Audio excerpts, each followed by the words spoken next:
Imagine, for a moment, the year is 1776. The air in the American colonies is thick with a strange mix of exhilaration and terror. Just months before, on a hot July day in Philadelphia, a group of determined men signed a document that would change the world forever.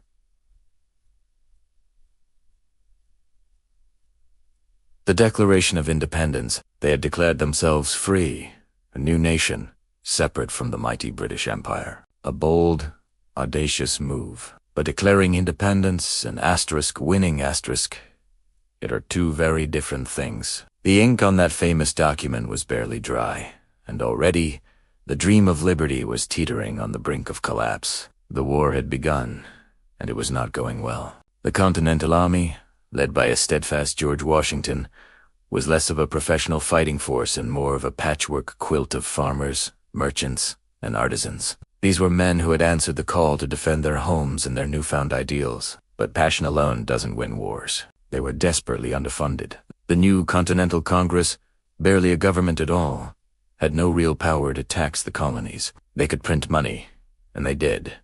But this continental currency was quickly becoming worthless. The phrase "not worth a continental" became a common saying, a bitter joke among the very people the money was meant to support. Without hard currency, they couldn't buy the essential supplies needed to fight a war. This lack of funds led directly to the next crisis.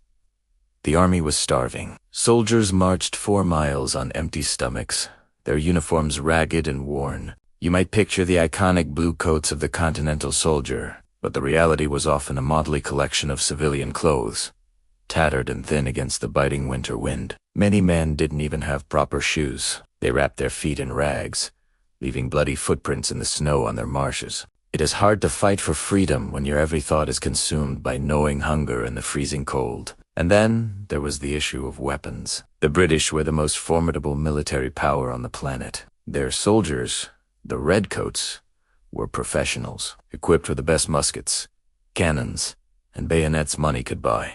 In stark contrast, the Continental Army was a mess of mismatched firearms. Some men brought their own hunting rifles from home.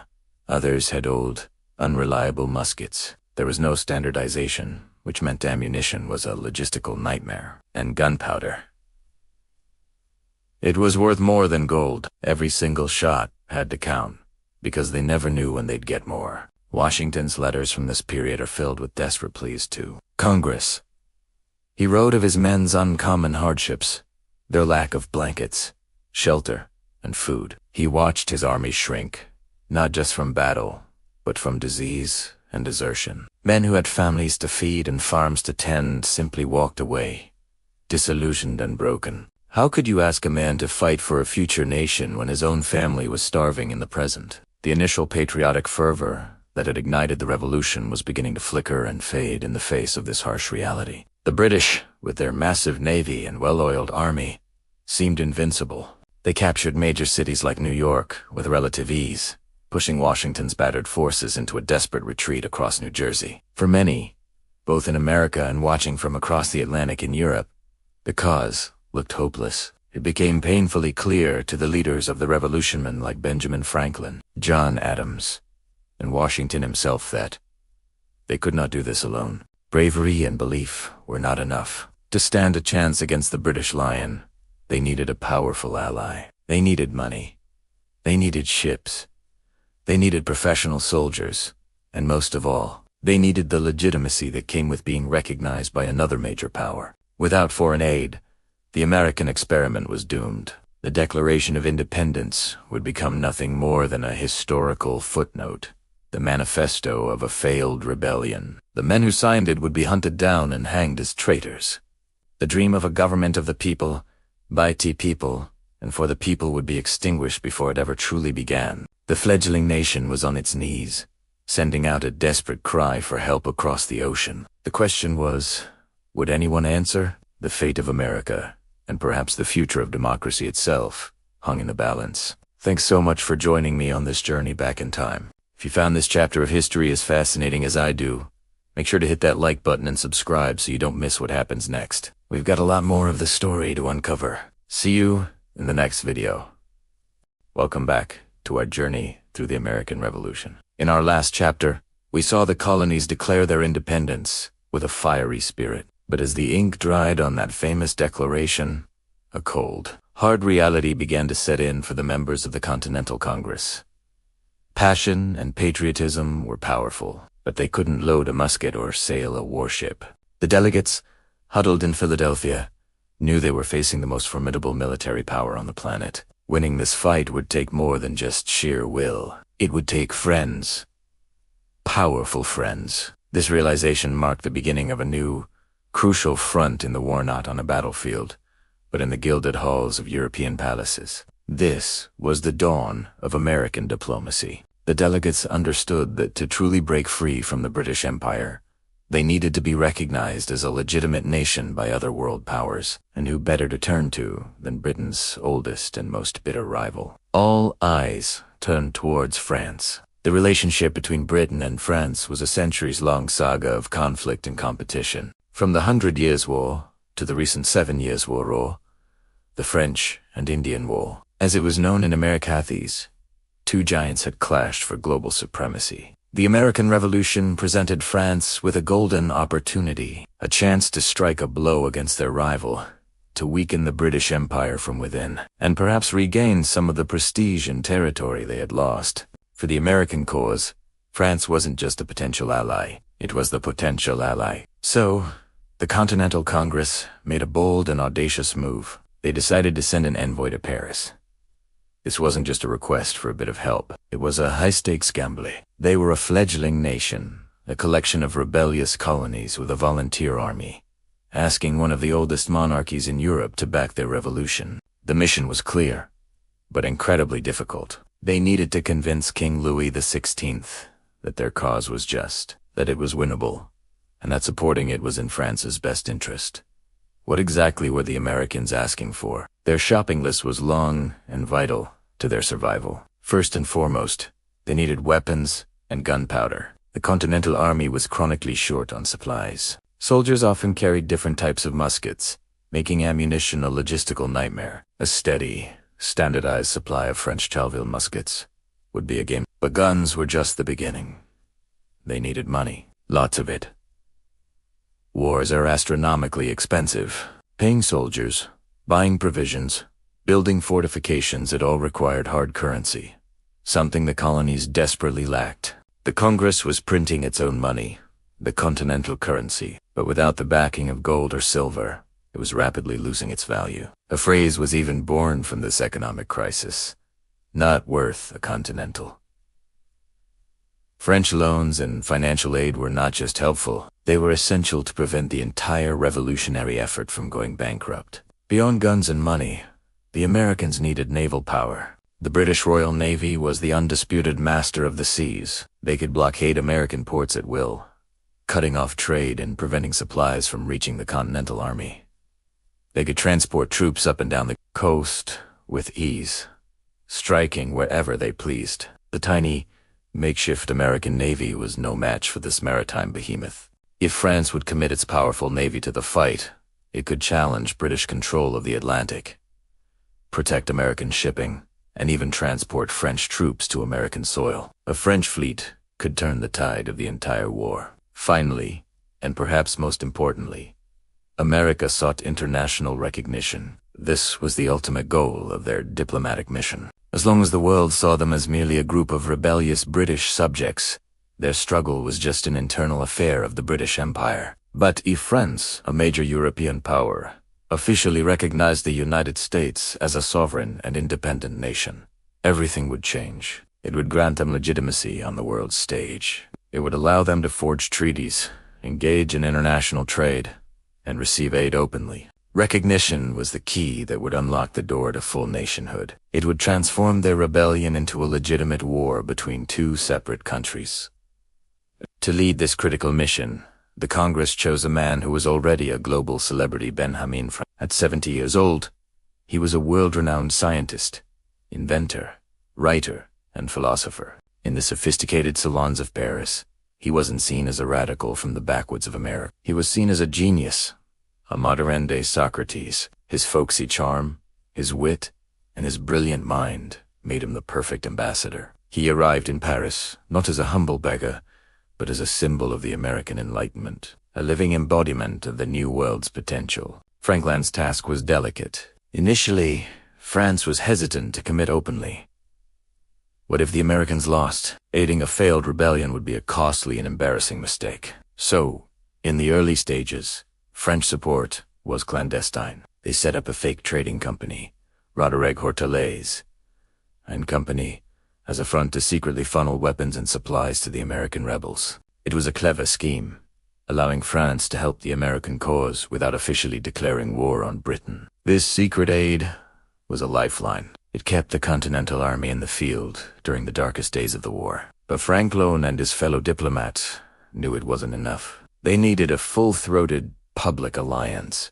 They needed French soldiers and sailors fighting alongside them. For that to happen, they needed to prove they could win. They needed a significant victory on the battlefield, one that would convince the French king that his investment in American independence would pay off. The entire diplomatic effort in Paris hung in the balance, waiting for news from across the Atlantic. The fate of the revolution depended not just on the soldiers freezing at Valley Forge, but also on the subtle negotiations and political maneuvering taking place in the heart of Paris. The call for diplomacy had been made, and the world was watching to see if America could secure the allies it so desperately needed. The answer would come from a place called Saratoga, a battle that would change the course of history and convince France to finally and decisively enter the war. Thank you so much for watching. Join us for the next chapter as we explore that pivotal turning point. If you're enjoying this series, please don't forget to like, subscribe, and hit that notification bell so you don't miss a single part of the story. See you next time. Start of narration, all right? Let's set the stage. The American Revolution is in full swing, but it's a desperate fight. The Continental Army, brave as they are, is outmanned, outgunned, and running on fumes. They need more than just spirit to win. They need allies, money, and weapons. They need a miracle, and that miracle would need a messenger. Someone who could not just ask for help, but charm an entire continent into giving it. Who do you send on a mission? This critical. You don't just send a politician or a soldier. You need someone who embodies the very idea of America's ingenuity, its rebellious spirit, its intellectual fire. You need a rock star. And in the 18th century, the biggest rock star America had was a 70-year-old man with bifocals and a twinkle in his eye. Benjamin Franklin. So, in the autumn of 1776, as the fledgling nation fights for its life, this elderly statesman, already a giant in the world of science and letters, boards a ship for the most important diplomatic mission in history. This isn't just a trip, it's a gamble for survival. Welcome to Chapter 3. Enter Benjamin Franklin. Now, we have to understand. Franklin wasn't just some random delegate. He was asterisk. The asterisk, Benjamin Franklin. In an age without social media or global television, his fame was extraordinary. He was the man who had tamed lightning, a feat that made him seem like a modern-day Prometheus. His experiments with electricity were the talk of every salon and university in Europe. He was the inventor of the lightning rod, the Franklin stove, bifocals, practical inventions that improved daily life. He wasn't just an abstract thinker. He was a man who solved real-world problems. His book, Poor Richard's Almanac, filled with witty and wise sayings, had been translated into numerous languages. Phrases like "a penny saved is a penny earned" were known across the Western world. He was seen as a sage, a philosopher, a homespun genius from the New World. He represented a new kind of man, self-made, endlessly curious, and deeply committed to the ideals of liberty and reason. This reputation wasn't just an idea, it was his most powerful weapon. Before he even said a word, people in Europe already admired him. They saw him as the living embodiment of the American Enlightenment. When Franklin arrived in Paris in December 1776, it was an absolute sensation. The French were captivated. Here was this man from the rustic wilderness of America. Yet he was more worldly and charming than any of their own courtiers. He played the part to perfection. Instead of dressing in the powdered wigs and silk finery of the French court, he adopted a simpler, more American look. He often wore a plain brown suit and most famously a coonskin cap. Now, was this how people actually dressed in Philadelphia? Not really, but Franklin was a master of public relations. He knew his audience. The French had this romanticized vision of Americans as natural, virtuous people, living in harmony with nature, uncorrupted by the old world's decadence. Franklin leaned into that image. The fur cap became his trademark, a symbol of American authenticity. It was brilliant branding. The people of Paris went wild for it. His face was everywhere on medallions, in paintings, on snuff boxes. He was the man of the hour. But Franklin was far more than just a clever dresser. He was a master of conversation, wit, and social chess. The salons of Paris were the epicenter of French intellectual and political life, hosted by influential women. And in these salons, Franklin was the undisputed star. He could debate philosophy with Voltaire, discuss science with Lavoisier, and flirt charmingly with duchesses, all in the same evening. He spoke French, maybe not perfectly, but with a charm that made his slight accent endearing. He listened more than he spoke, a rare quality that made people feel seen and important. He used humor and self-deprecation to disarm potential critics. He never begged or pleaded for France's help. Instead, he presented the American cause as a shared struggle for liberty, an opportunity for France to champion the universal rights of men and, not so subtly, a chance to get some long-awaited revenge on their old rival, Great Britain. Behind the scenes of this social whirl, Franklin was a tireless diplomat and a shrewd negotiator. His mission was incredibly delicate. France, an absolute monarchy, was being asked to support a democratic revolution against another king. It was a risky proposition. The French foreign minister, the Comte Vergennes, was sympathetic to the American cause, but also cautious. He wanted to weaken Britain, but he didn't want to back a losing horse and drag France into a disastrous war. So, Franklin began a patient and calculated game. He built relationships, gathered intelligence, and applied gentle but constant pressure. He understood that a direct, aggressive approach would fail. Instead, he cultivated a network of allies within the French government and aristocracy. He used his scientific connections to open doors that would have been closed to other diplomats. He was playing the long game, waiting for the right moment to push for a formal alliance. That moment came with news of the American victory at the Battle of Saratoga in late 1777.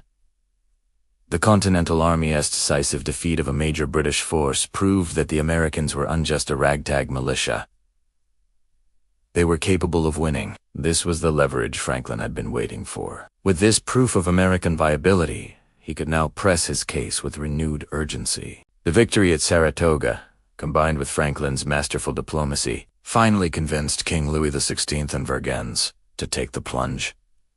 In February 1778, the deal was done. Franklin, representing the United States, signed 2 treaties with France, one of commerce and friendship, and another of military alliance.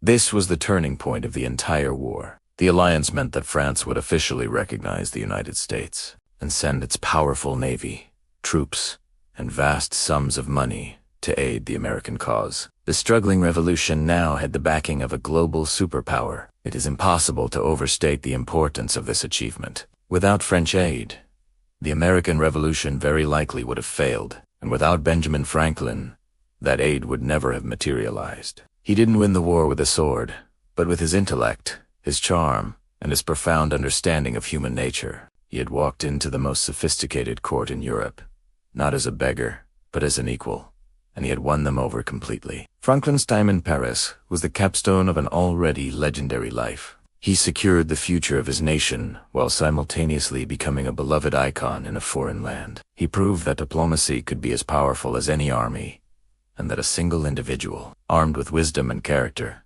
could indeed change the course of history. He wasn't just America's first diplomat, he was its greatest. His success set the stage for the final victory at Yorktown and the birth of the United States of America. Thank you so much for joining me on this journey through history. If you're enjoying this series and want to see what happens next, please hit that like button and subscribe to the channel so you don't miss a thing. We'll see you in the next chapter. Welcome back to our series on the incredible life of Benjamin Franklin. Today, we re-dive into one of the most daring and consequential chapters of his story, his journey across the Atlantic to secure France's aid for the American Revolution. Picture this. It's late 1776. The ink on the Declaration of Independence is barely dry, and the fledgling United States is in a desperate struggle for survival against the might of the British Empire. The Continental Army is short on everything: money, supplies, and most importantly, a powerful ally. The Second Continental Congress knows there's only one man with the wit, charm, and international prestige to persuade the French king to join their cause: the 70-year-old Benjamin Franklin. But getting to France was a monumental challenge in itself.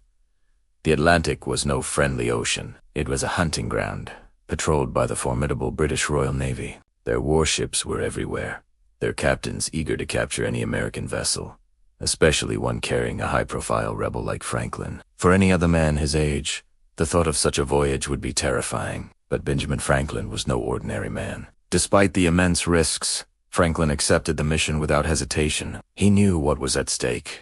The very future of the Republic he helped create hung in the balance. He boarded a small, swift American warship, the USS Reprisal. Imagine the scene.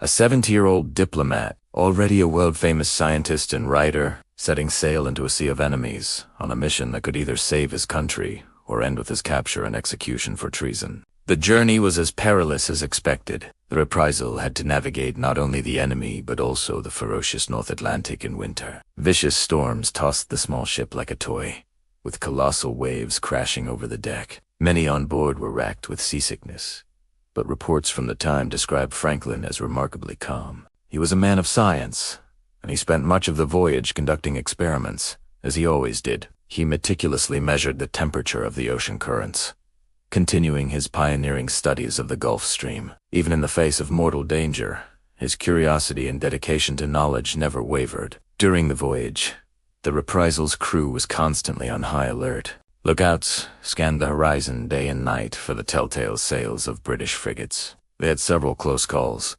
spotting enemy ships and having to use their ship's speed and the captain's skill to evade them. Franklin, ever the pragmatist, was prepared for the worst. He had reportedly written a note to be thrown overboard in case of capture, ensuring that his sensitive diplomatic papers wouldn't fall into enemy hands. After a grueling 30-day voyage filled with storms and the constant threat of capture, the Reprisal finally sighted the coast of France. They had made it. Franklin, weakened by the journey and suffering from gout, stepped onto French soil not as a defeated man, but as the embodiment of the American spirit, resilient, determined, and quietly confident. His arrival in France caused an immediate sensation.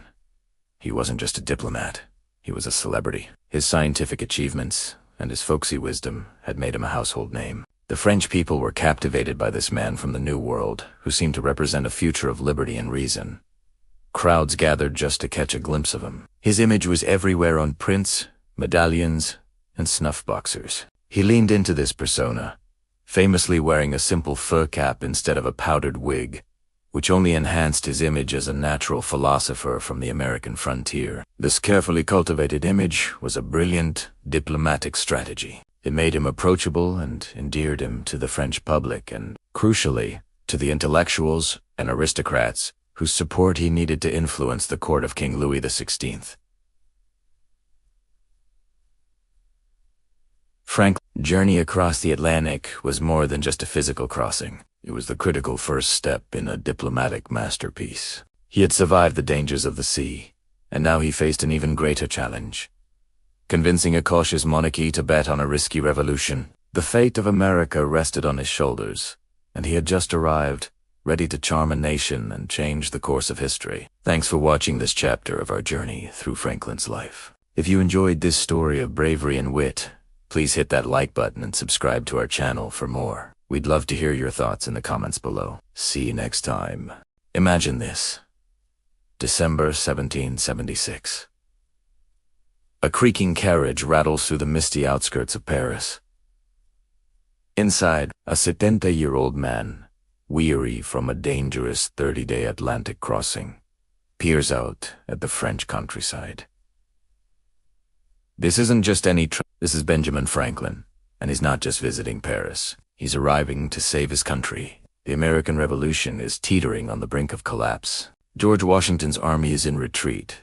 Morale is shattered, and the fledgling United States is desperately outmatched by the might of the British Empire. They need a miracle. They need an ally. They need France. And so, they send their most famous citizen, a scientist, an inventor, a writer, a man who literally bottled lightning, to persuade the French king, Louis XVI, to join their fight. But when Franklin arrives, something extraordinary happens.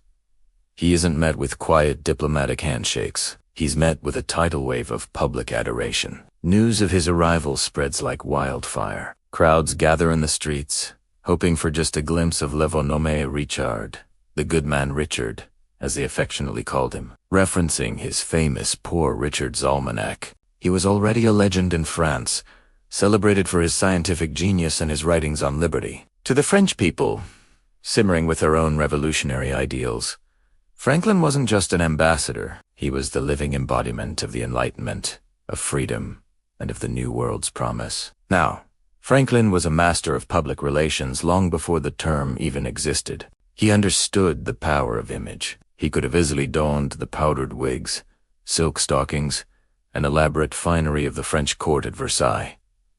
He had the status and the means, but he chose not to. Instead, he stepped out of his carriage and into the heart of the most fashionable city in the world, dressed in the simple, plain brown suit of an American Quaker. And most famously, perched on his head was not a powdered wig, but a rustic fur cap. This was a stroke of pure genius. This wasn't a fashion mistake. It was a calculated political statement.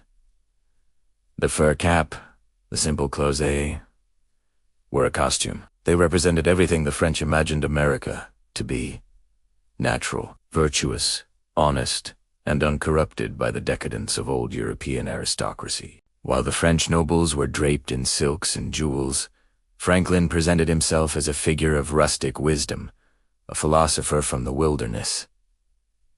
And the French, they absolutely loved it. The Parisian elite, who were obsessed with the idea of the noble savage and the romance of nature, were completely captivated.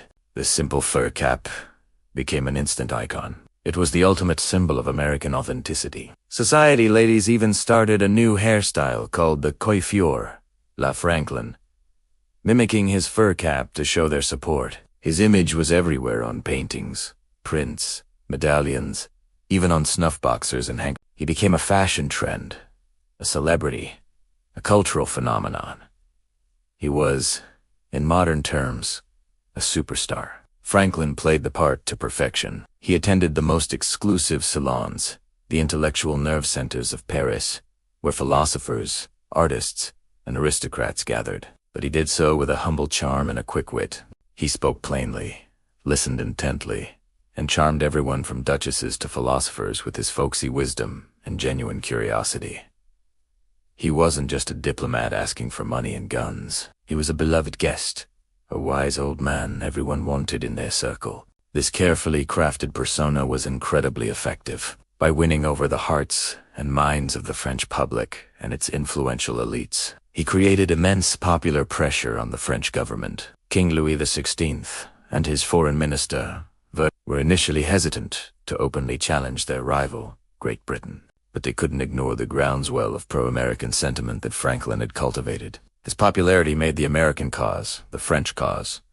He wasn't just negotiating a treaty, he was performing on the world's biggest stage. Every dinner he attended, every witty remark he made, every time he appeared in his famous fur cap, he was advancing the American agenda. He made rebellion look fashionable, made independence look inevitable, and made supporting America look like the most enlightened thing a nation could do. So, when we think of the American Revolution, we often picture battlefields, but one of the most decisive fronts was fought not with muskets, but with charm, wit, and a very clever choice of hat in the dazzling salons of Paris. Franklin's arrival was not just a diplomatic mission, it was a masterclass in political theater. He understood that to win the war, he first had to win the hearts of the people, and by presenting himself as the humble, wise, fur-capped philosopher from across the sea. He did just that, paving the way for the Franco-American alliance that would ultimately secure American independence. His journey into Paris wasn't just an arrival, it was a conquest. Thank you so much for watching. If you found this glimpse into history fascinating, please hit that like button and subscribe to our channel for more stories like this. We love exploring the details that changed the world. See you in the next video. Welcome back to our journey through the extraordinary life of Benjamin Franklin. If you thought his story was already packed with lightning rods and declarations, just wait. We're now heading to Paris, where Franklin wasn't just a diplomat, he was a rock star.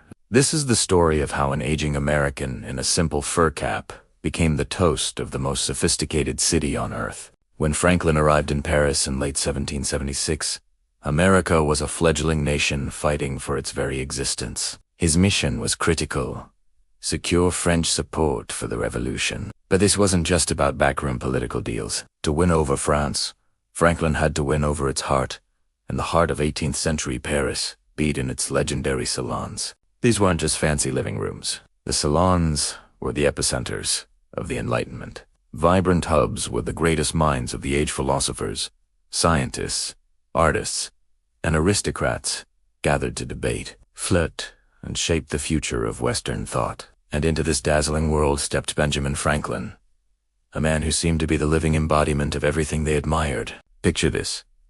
Among powdered wigs and elaborate silk gowns, in walks Franklin. He's in his 70s, with his long, unpowdered hair, simple brown coat, and that famous fur cap. He didn't look like a courtier. He looked like a rustic philosopher, a natural man from the New World. It was an image he masterfully cultivated. The French, already fascinated by the ideals of nature and liberty, were utterly captivated.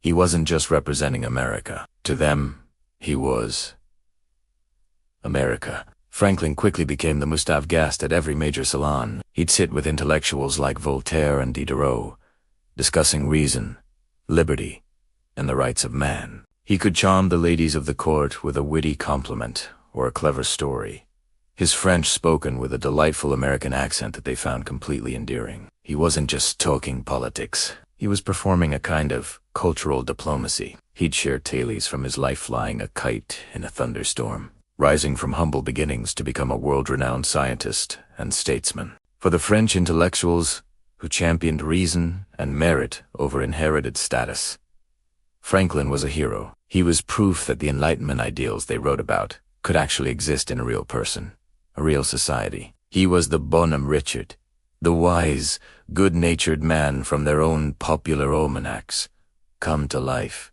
His popularity exploded into a full-blown Franklin mania. His face was everywhere. You could find it on medallions, snuff boxers, rings, and paintings. Sculpted busts of him were in every prominent home. It was said that his portrait was as common in Paris as the image of the king. One hostess, Madame du Deffand, initially unimpressed, wrote to a friend after meeting him, admitting she was charmed by his fine face and noble bearing. He had won her over, just as he was winning over an entire nation. But don't mistake this for mere social climbing. Every witty remark, every charming conversation, every salon appearance was a calculated move. By becoming a beloved cultural icon, Franklin was making the American cause fashionable. Supporting America wasn't just a political decision anymore. It was a statement of one's own enlightened, modern views. The French nobility and bourgeoisie who adored Franklin in the salon were the same people who would influence King Louis XVI. He played the game brilliantly.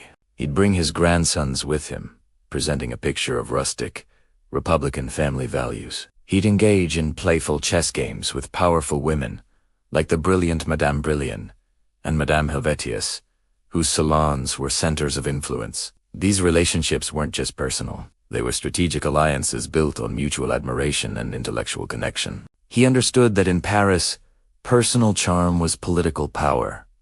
This social campaign was incredibly effective. The public's adoration for Franklin created immense pressure on the French government. How could they not support the cause of a man so universally admired? A man who represented the very ideals France held so dear. His presence humanized the American Revolution. turning it from a distant colonial squabble into a grand drama of liberty that all of France was watching. When news of the American victory at Saratoga reached Paris in December 1777, the groundwork Franklin had laid paid off spectacularly. The French court, already warmed to the American cause by Franklin's popularity, was finally convinced. In February 1778, France officially recognized the United States and signed a treaty of alliance. Franklin, the Salon sensation, had secured the aid that would ultimately tip the scales of the war and win American independence. So, the next time you think of diplomacy as dry meetings and formal treaties, remember Benjamin Franklin in Paris. Remember the man who understood that sometimes the most powerful way to change the world is to win hearts and minds. One witty conversation, one chess game, one salon at a time. He wasn't just a diplomat. He was a cultural phenomenon, a living legend who charmed a nation into helping create another. Thank you so much for joining me on this chapter of our story. If you're enjoying this deep dive into history, please don't forget to like this video, subscribe to the channel, and hit that notification bell so you don't miss our next adventure. We'll see you in the next episode. Imagine this. You're France in the late 1770s. For decades, you've been in a bitter rivalry with Great Britain. You've fought wars, lost territory, and your national pride has taken a serious beating. Now, across the Atlantic, Britain's own colonies are in open rebellion. This is the moment you've been waiting for, right? The perfect opportunity to stick it to your old enemy, to weaken their empire and restore your own prestige. It seems like a no-brainer. But for King Louis XVI and his ministers in the glittering halls of Versailles, the decision was anything but simple. This was the great French dilemma. Welcome back to our series on the American Revolution. Today, we're diving into the intricate dance of diplomacy, espionage, and high-stakes gambling that characterized France's entry into the war. It's a story of calculated risks, secret aid, and a burning desire for revenge. So, why the hesitation? On one hand, the argument for intervention was incredibly compelling. Foreign Minister Charles Gravier, the Count de Vergennes, was the loudest voice in the pro-war camp. He saw American independence not just as a way to hurt Britain, but as a strategic necessity for France. A victorious Britain, having crushed the rebellion, would be more powerful than ever. Who has to say they wouldn't then turn their might against France's valuable sugar islands in the Caribbean? Vergennes argued that helping the Americans was a form of preemptive self. A weakened Britain, stripped of its rich American colonies, would be a much less threatening neighbor. The balance of power in Europe would be restored, and France could reclaim its position as the continent's leading force. The temptation was immense. The French public, swept up in the Enlightenment ideals of liberty and freedom that the Americans championed, was largely Figures like Benjamin Franklin became celebrities in Parisian society. The intellectual and emotional pull to support this fledgling republic was strong. It was a chance to align France with the very principles of liberty it had helped to champion. But on the other hand, the risks were terrifyingly high. Let's look at the other side of the coin. France was in a precarious financial position. The 7 Years' War, which ended in 1763, had been disastrous and incredibly expensive. The royal treasury was groaning under a mountain of debt. A new, full-blown war with the naval might of Great Britain. That would be ruinously costly. The king's finance ministers, like Robert Jacques Turgot, warned in the starkest terms that war would lead to national bankruptcy. Turgot argued that the best way to weaken Britain was for France to focus on its own economic reforms, to become stronger from within, rather than engaging in another costly foreign adventure. He believed a long, drawn-out colonial war would weaken Britain on its own, without France having to fire a single shot or spend a single lever. And then there was the military reality. The British Royal Navy was the undisputed master of the seas. A direct conflict would mean putting the French fleet at extreme risk. But the biggest fear, the one that kept ministers up at night, was the fear of backing a loser. What if France officially declared its support for the Americans, sent troops, ships, and money, only to see the Continental Army collapse? The result would be a catastrophe. France would be left alone, facing an enraged and victorious Britain, having spent a fortune for absolutely nothing, except humiliation. They would have provoked the lion and then handed it a stick to beat them with. So, what did they do? They played a clever, dangerous double game. Vergennes knew he couldn't commit France openly. Not yet. He needed proof. Proof that the Americans were a credible fighting force. Proof that they were truly committed to independence and would unjust patch things up with Britain at the last minute, leaving France out in the cold. The French government needed to see a significant American victory on the battlefield. They needed a sign that their investment wouldn't be wasted. In the meantime, they decided on a strategy of covert aid. It was the perfect compromise. Publicly, France maintained a policy of neutrality, assuring the British ambassador in Paris of their peaceful intentions. But behind the scenes, it was a different story. In 1776, Vergennes orchestrated the creation of a fake trading company, a front called Roderick Hortales et Company. This shell corporation, run by the flamboyant playwright and adventurer Pierre Augustin Caron de Vea Marchasi, the same man who wrote The Barber of Seville and The Marriage of Figaro, was the perfect vehicle for funneling secret aid to the rebels. Through this company, the French crown, along with its ally Spain, began secretly shipping huge quantities of war supplies to America. We're talking about cannons, muskets, gunpowder, uniforms, and tents. These weren't just small, symbolic shipments. It is estimated that up to 90% of the gunpowder used by the Continental Army during the first 2 years of the war came from foreign, primarily French, sources. Without this secret lifeline, it's highly debatable whether the American army could have even survived, let alone fought. While this secret aid was flowing, French agents and observers in America were sending back detailed reports to Versailles. They watched the Continental Army's every move. They assessed its leadership, its discipline, and its will to fight. They were there at the Battle of Long Island, when Washington's army was nearly destroyed. They saw the desperate retreat across New Jersey. For France, these were worrying signs. The American cause often looked fragile, on the brink of collapse. Every American defeat reinforced the arguments of the cautious ministers in Paris who warned against open intervention. The pressure on Vergennes was immense. He was walking a tightrope. He had to keep the aid flowing to prevent the American cause from collapsing, while simultaneously holding back from a full commitment that could bankrupt the nation. He had to placate the pro-war faction at court while calming the fears of the fiscal conservatives. All the while, the British were not stupid. Their spies were everywhere, and they knew perfectly well that France was helping the rebels. Diplomatic tensions were rising, and the facade of neutrality was wearing thin. Everything hinged on the Americans.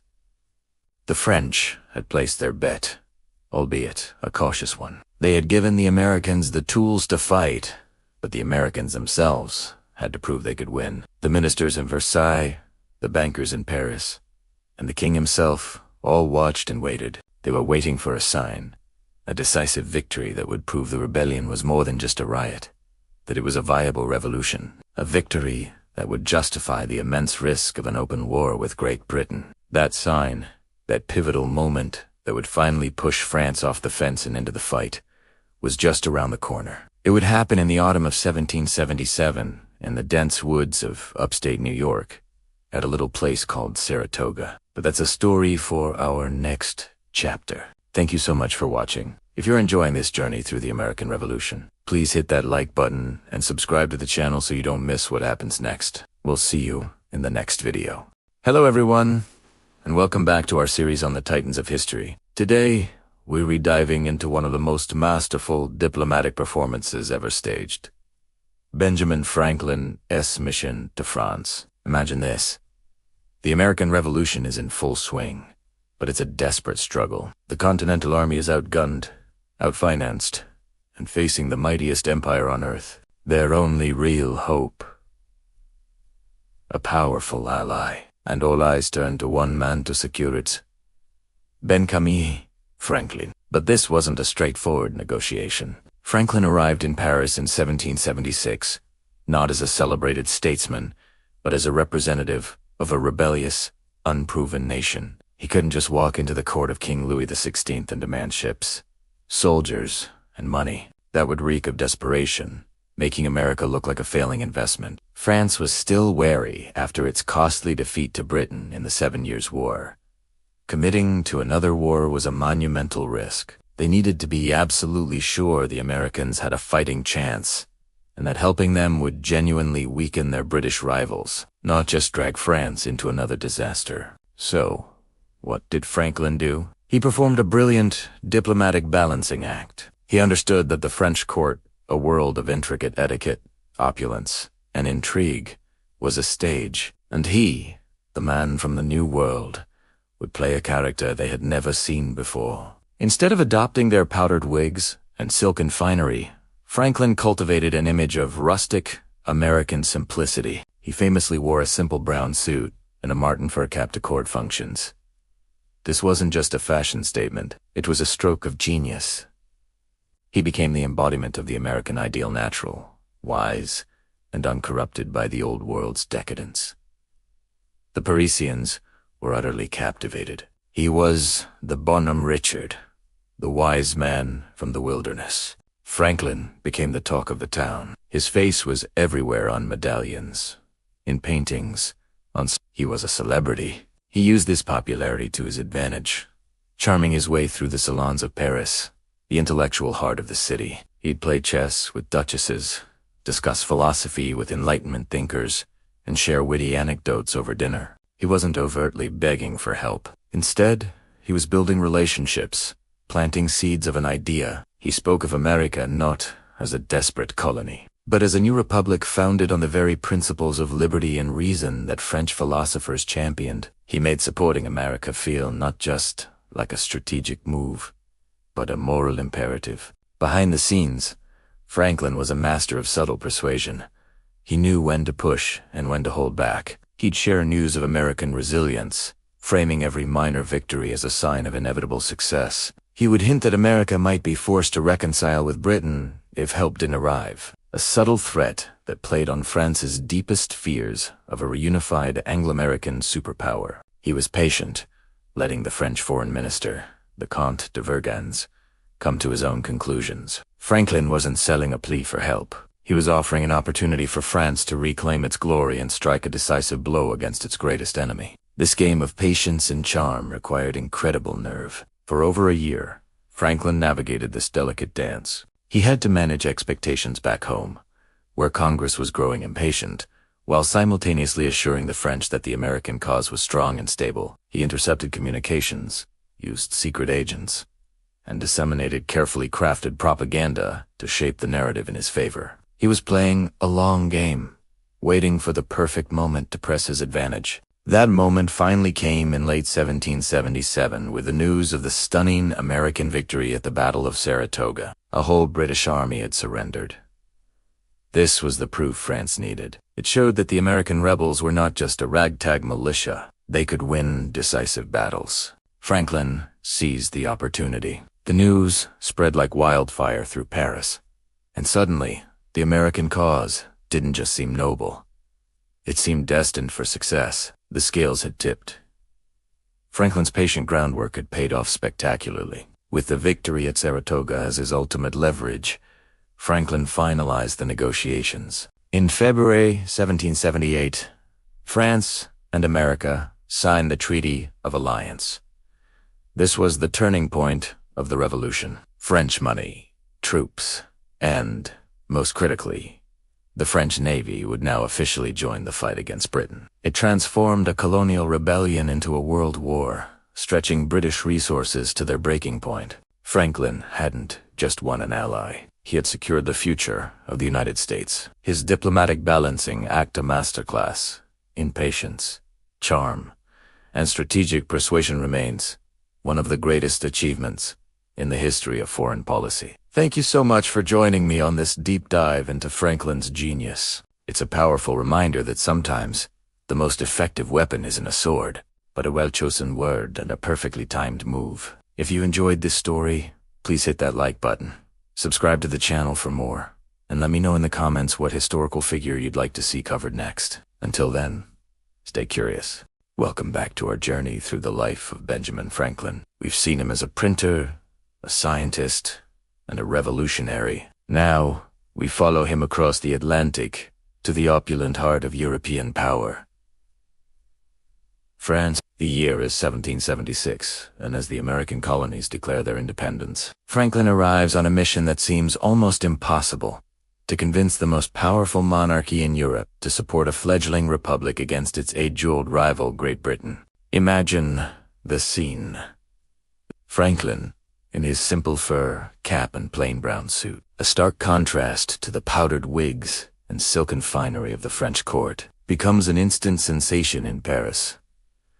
He is the embodiment of the rustic, virtuous American ideal that has captured the French imagination. But beneath this carefully crafted public persona, Franklin is a master of diplomacy, playing a high-stakes game of international espionage and persuasion. His primary target is a man who holds the keys to France's foreign policy: Charles Gravier, the Comte de Vergennes. As King Louis XVI's foreign minister, Vergennes is cautious, pragmatic, and deeply skeptical. He sympathizes with the American cause, seeing a golden opportunity to weaken Britain after France's humiliating defeat in the 7 Years' War. But he also knows that openly supporting a rebellion could trigger another devastating war with Britain, a war that a financially strained France can ill afford. So begins a delicate and dangerous dance behind the gilded doors of the Palace of Versailles and in the quiet back rooms of Parisian ministries. Franklin and Vergennes engage in a series of secret meetings, shrouded in the utmost secrecy. These aren't grand public pronouncements. They are hushed conversations, filled with cautious promises and unspoken understandings.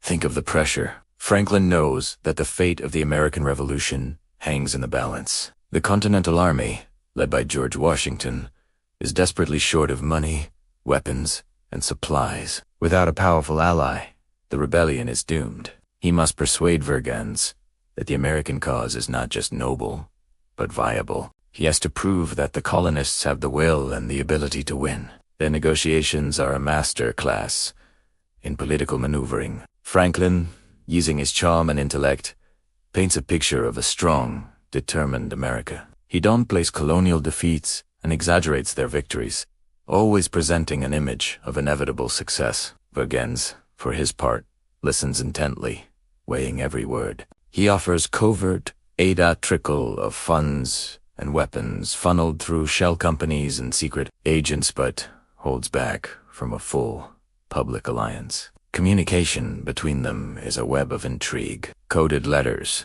written with invisible ink, travel across the English Channel, always under the threat of interception by British spies who are everywhere in Paris. Every message is a risk. Franklin even devises complex ciphers and uses multiple couriers to ensure his dispatches reach the Continental Congress safely. He knows that a single intercepted letter could expose the entire operation and bring the wrath of Britain down upon France. One of the key figures in this covert operation is a flamboyant playwright and watchmaker named Pierre-Augustin Caron de Beaumarchais, the author of The Barber of Seville. A fervent supporter of the American cause, Beaumarchais acts as a go-between, setting up a dummy corporation called Roderick Hortalez and Company. Through this front, the French and Spanish crowns secretly channel millions of livres worth of arms, ammunition, and uniforms to the American rebels. It's a brilliant scheme, allowing Vergennes to aid the Americans while maintaining plausible deniability. Throughout this period, Franklin is not just a diplomat, he's a spy master. His own household at Passy, a suburb of Paris, is a hive of activity, but it's also infiltrated by British agents. Franklin is aware of this, and he masterfully uses it to his advantage, planting misinformation and feeding British intelligence exactly what he wants them to hear. He turns the enemy's strength into his own weapon, controlling the narrative and keeping his true intentions hidden. Vergennes, meanwhile, has to navigate the complex politics of the French court. King Louis XVI is hesitant. The idea of supporting a popular uprising against a fellow monarch is deeply unsettling. Vergennes must carefully persuade the young king that the strategic benefit of humbling Britain outweighs the ideological risk. He argues that a weakened Britain will restore the balance of power in Europe and avenge France's earlier losses. The turning point comes in late 1777. News arrives in Paris of the stunning American victory at the Battle of Saratoga. An entire British army under General Burgoyne has been forced to surrender. This is the proof Vergennes has been waiting for. It demonstrates that the Americans are not just a rabble of rebels. They are a credible fighting force capable of defeating the British Army in open battle. The news electrifies Paris. Franklin seizes the moment, pressing his advantage with The time for caution, he argues, is over. The victory at Saratoga proves that America can win, and now is the time for France to formalize its support and reap the rewards. Vergennes, convinced at last, takes the decisive proposal to King Louis XVI. The risk is still great, but the potential prize, a crippled Britain and a grateful new ally across the Atlantic, is too tempting to ignore. On February 6, 1778, in a ceremony kept secret from the public, Benjamin Franklin, along with his fellow American commissioners, signs two treaties with France, the Treaty of Amity and Commerce, and, most importantly, the Treaty of Alliance. This second treaty is a formal military alliance, committing France to fight alongside the United States until its independence is fully secured. It's the diplomatic masterstroke that Franklin has worked tirelessly to achieve for over a year. When the alliance is finally made public, it changes the course of the war. What was once a colonial rebellion has now exploded into a global conflict. French gold, French fleets, and French soldiers will now flow openly to America's aid. The arrival of the French Navy will challenge British control of the seas, and the support of experienced French officers and troops will prove decisive at crucial battles. Most notably, the final showdown at York. Benjamin Franklin's mission in Paris was a triumph of patience, cunning, and unwavering dedication. Behind the gilded doors of Versailles, through coded letters and secret meetings, he secured the alliance that saved the American Revolution. He played the game of old-world diplomacy with a new-world spirit, and in doing so, he not only won a war, but also helped to birth a nation. Thanks for watching. We've just scratched the surface of this incredible story. If you enjoyed this deep dive into history, be sure to hit that like button, subscribe to the channel, and ring the bell so you don't miss our next chapter. We'd love to hear your thoughts in the comments below. Hello everyone, and welcome back to our series on the American Revolution. Today, we're diving into Chapter 10, a moment so pivotal it can only be called a turning point. The year is 1777, and across the Atlantic, the American colonies are locked in a desperate struggle for independence against the mighty British Empire. For months, even years, the world has been watching, wondering. Could this fledgling nation truly stand a chance? In the opulent courts and bustling salons of Paris, one man carries the weight of this question on his shoulders. Benjamin, he's been in France for a while now, a celebrity in his own right. But his mission is deadly serious. He needs to convince the French monarchy, a historic rival of Britain, to officially join the war on the American side. But this is a monumental ask. King Louis XVI isn't about to risk a costly war by backing a losing horse. France has been secretly sending some supplies, a little bit of money here and there.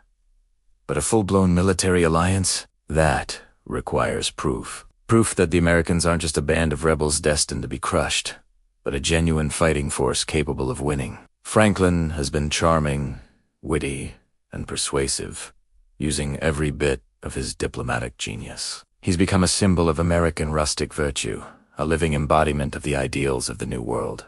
But charm alone can't win a war. The French foreign minister, the Comte de Vergennes, is a shrewd and cautious man. He's sympathetic to the American cause, seeing a golden opportunity to weaken Britain and restore French prestige lost in the 7 Years' War.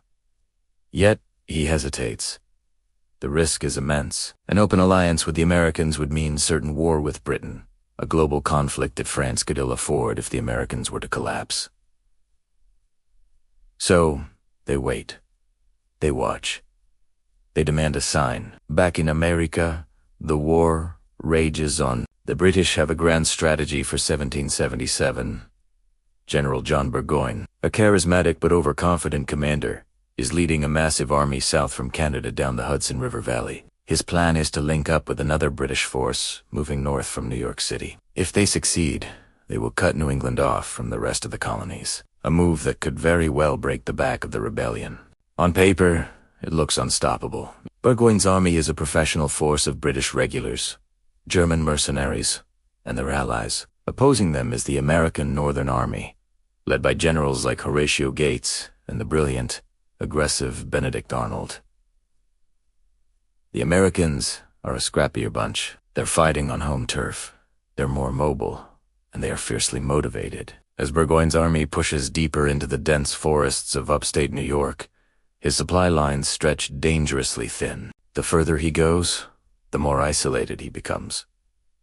American militiamen, appearing as if from the trees themselves, constantly harass his flanks, picking off scouts and foraging parties. The wilderness that Burgoyne expected to conquer is instead swallowing him whole. The campaign comes to a head near a small town called Saratoga. In 2 brutal battles, fought in September and October, the tide turns decisively. At the Battle of Freeman's Farm, the British win a technical victory, but suffer heavy casualties they cannot replace.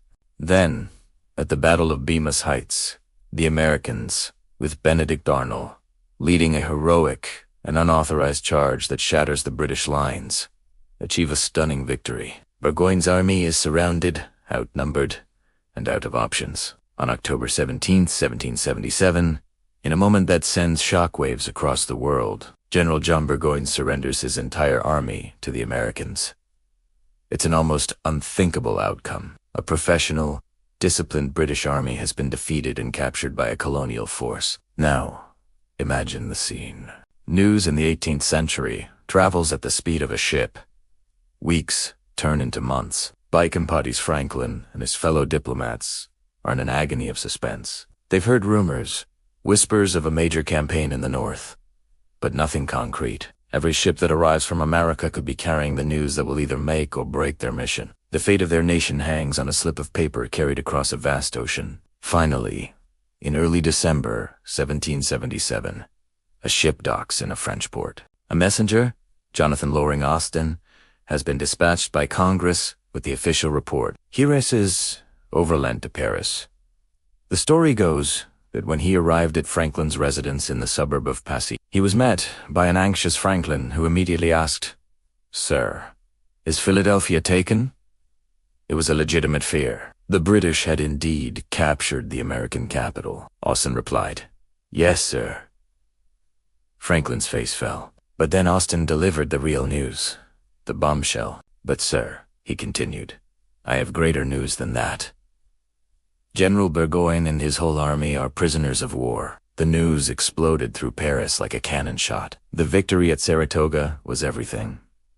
It wasn't just a skirmish or a lucky break. It was the decisive, undeniable proof that Vergennes and the French court had been waiting for. The Americans could do more than just harass the British. They could meet a full-scale army in the field and defeat it. This changed everything. The leverage had shifted entirely. Franklin was no longer a supplicant begging for scraps of aid. He was now the representative of a proven power, a nation that had demonstrated its will and its ability to win. The French court, which had been hesitating for so long, now moved with speed. The fear was no longer that America would lose. The new fear was that, buoyed by this great victory, the Americans might reconcile with Britain. London was, in fact, preparing to offer the colonies generous peace terms, everything short of full independence. France had to act fast to ensure that didn't happen. They couldn't miss this golden opportunity to strike a mortal blow against their old enemy. Negotiations that had stalled for months were suddenly supercharged. Franklin, calm and confident, pressed his advantage. Just a few months later, in February 1778, the deal was done. Franklin, on behalf of the United States, signed 2 treaties with France: the Treaty of Amity and Commerce, which recognized the United States as an independent nation, and the crucial Treaty of Alliance. This second treaty was a formal military alliance, committing France to fight alongside the Americans until their independence was fully secured. Neither side could make a separate peace with Britain. The news from Saratoga had turned a colonial rebellion into a world war. French money, French supplies, and most importantly, the powerful French Navy and thousands of trained French soldiers would now pour into the American cause. Spain and the Netherlands would later join the fight against Britain as well, stretching British resources to the breaking point. The war was far from over, of course. Dark days still lay ahead, including the brutal winter at Valley Forge, which was happening at the very same time these treaties were being negotiated. But Saratoga was the turning point from which there was no going back. It was the moment that guaranteed the rebellion would not be crushed. It gave the Continental Army the material support and international legitimacy it needed to endure and, ultimately, to win. And it was all set in motion by the incredible news of a surrender in the American wilderness. News that traveled across an ocean to empower a wise old diplomat in Paris and change the course of history forever. Thank you so much for joining me for this pivotal chapter. The road to independence is getting clearer, but the final battles are yet to come. If you enjoyed this video and want to see how this new alliance plays out, please be sure to hit that like button, subscribe to the channel, and ring the notification bell so you don't miss our next episode. We'll see you then. Start of narration. Imagine this. The smoke is still clearing from the fields of Saratoga, New York. The mighty British Army, once thought invincible, has surrendered to a ragtag group of American rebels. News of this stunning victory travels across the Atlantic, not by email or text, but by slow, creaking sailing ships, taking weeks to reach the lavish courts of Europe, and in one particular place, the Palace of Versailles. This news lands like a thunderclap for one man, Charles Gravier, Vicomte de Vergennes, France's foreign minister.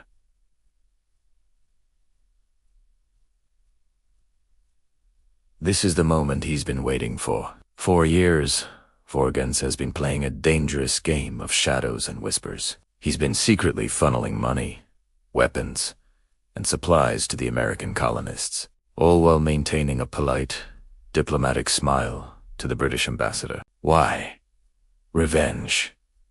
Pure and simple. The sting of defeat in the 7 Years' War, a conflict that stripped France of its vast North American territories, was still fresh. Vergennes saw the American Revolution not just as a fight for liberty, but as a golden opportunity to humiliate his nation's greatest rival, Great Britain, and restore French prestige on the world stage. But secret aid was one thing. An open declaration of war was another entirely. It was a massive gamble. If America lost, France would be isolated, facing the full might of the British Empire alone, likely leading to financial ruin and national disaster. The French court was divided. The treasury was already groaning under heavy debt, and many advisors, including the influential finance minister Jacques Necker, warned King Louis XVI against such a costly and risky venture. They argued that France should focus on its own internal problems, not get entangled in a colonial squabble across the ocean. Saratoga changed the entire calculation. It wasn't just a victory. It was proof. Proof that the Americans weren't just a disorganized mob of farmers. They were a capable fighting force that could actually win. For Vergennes, this was the signal. The risk was still enormous, but now the potential reward seemed within reach. He began to argue more forcefully in the King's Council. He painted a picture of a triumphant America, forever grateful to France. He spoke of new trade routes, of a weakened Britain unable to challenge French interests around the globe. He argued that the time for caution was over. The time for decisive action was now. King Louis XVI was a cautious, indecisive man by nature. He was only in his early 20s, and the weight of the crown sat heavily upon him. He was torn. On one hand, the allure of humbling Britain and avenging his grandfather's defeat was powerful. On the other, the warnings of his financial advisors echoed in his ears. What if this war bankrupted the kingdom? What if it sparked revolution at home? The irony, of course, is that he had no idea how prophetic that fear would become. Vergennes, a master of diplomacy and persuasion, worked tirelessly to sway the king. He coordinated with the American envoys in Paris, the brilliant and famous Benjamin Franklin, the diligent Silas Deane, and the often prickly Arthur Lee. Franklin, in particular, was a sensation in Paris. He played the part of the wise, rustic philosopher from the New World to perfection, charming the French aristocracy and becoming a powerful symbol of the American cause. His popularity helped Vergennes' case immensely, creating a groundswell of public support for an American alliance. Finally, after weeks of tense debate and soul-searching, The decision was made. In the secrecy of the royal chambers, Vergennes received a go-ahead. The moment had arrived, but you couldn't just announce something like this. An open alliance was an act of war. The preparations had to be meticulous and, most importantly, secret. The British had spies everywhere, and if they got wind of the treaty before it was signed, they could launch a preemptive strike, or perhaps worse, offer the Americans a deal so generous they might abandon the French alliance altogether. So began a new phase of the secret war. Vergennes and Conrad Alexander Girard, a top diplomat, met covertly with the American commissioners. The meetings took place in hushed tones, in private residences, away from the prying eyes of the court. Drafts of treaties were written, debated, and revised. There were two key documents on the table. The first was a treaty of amity and commerce, which would normalize trade and formally recognize the United States as an independent nation. This was a huge step in itself. But the second treaty was the real bombshell, the Treaty of Alliance. This was a defensive pact. It stipulated that if war broke out between France and Great Britain, as a result of the first treaty, France and America would fight together as allies. Neither side would make a separate peace with Britain. France also made a crucial promise. It formally renounced any claim to its former territories on the North American mainland, like Canada. This was a key point for the Americans, who were wary of simply swapping one European master for another. Their goal was true independence, and Vergennes understood that he had to respect that to secure their trust. The negotiations were complex. The Americans, new to the world of European power politics, had to learn quickly. They needed to ensure the terms were in their best interest, while Vergennes had to secure a deal that served France's strategic goals without appearing to be an opportunistic predator. It was a delicate dance of diplomacy, conducted under the ever-present threat of discovery. Every courier, every whispered conversation held the potential for disaster. By early February 1778, the documents were ready. On the 6th of that month, in a quiet ceremony in Paris, the American commissioners and the French representatives put pen to paper. The ink dried on the treaties that would officially change the American Revolution from a colonial rebellion into a global war. For the Continental Army, suffering through the brutal winter at Valley Forge, news of this alliance would arrive months later like a deliverance from heaven. It meant more money, more supplice experienced troops, and crucially, the might of the French Navy to challenge Britain's control of the seas. For Vergennes, it was the culmination of years of patient, cunning strategy. He had successfully maneuvered his king and his country into a position to strike a decisive blow against their old enemy. He had tied France's fate to the fortunes of the young American Republic. It was a moment of triumph, but also one of immense peril. The die was cast.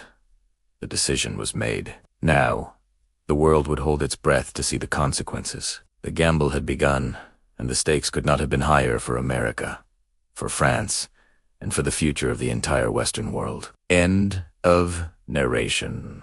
Picture this. It's the winter of 1777. The Continental Army, led by George Washington, is shivering at Valley Forge. Morale is low, supplies are scarce, and the dream of American independence seems to be freezing over. Across the Atlantic, in the lavish courts of Paris, a 70-year-old man in a simple fur cap is about to pull off the diplomatic coup of the century. That man is Benjamin Franklin, and he's not just flying kites in a thunderstorm anymore. He's playing a high-stakes game of international chess. Welcome back to our series on the American Revolution. Today,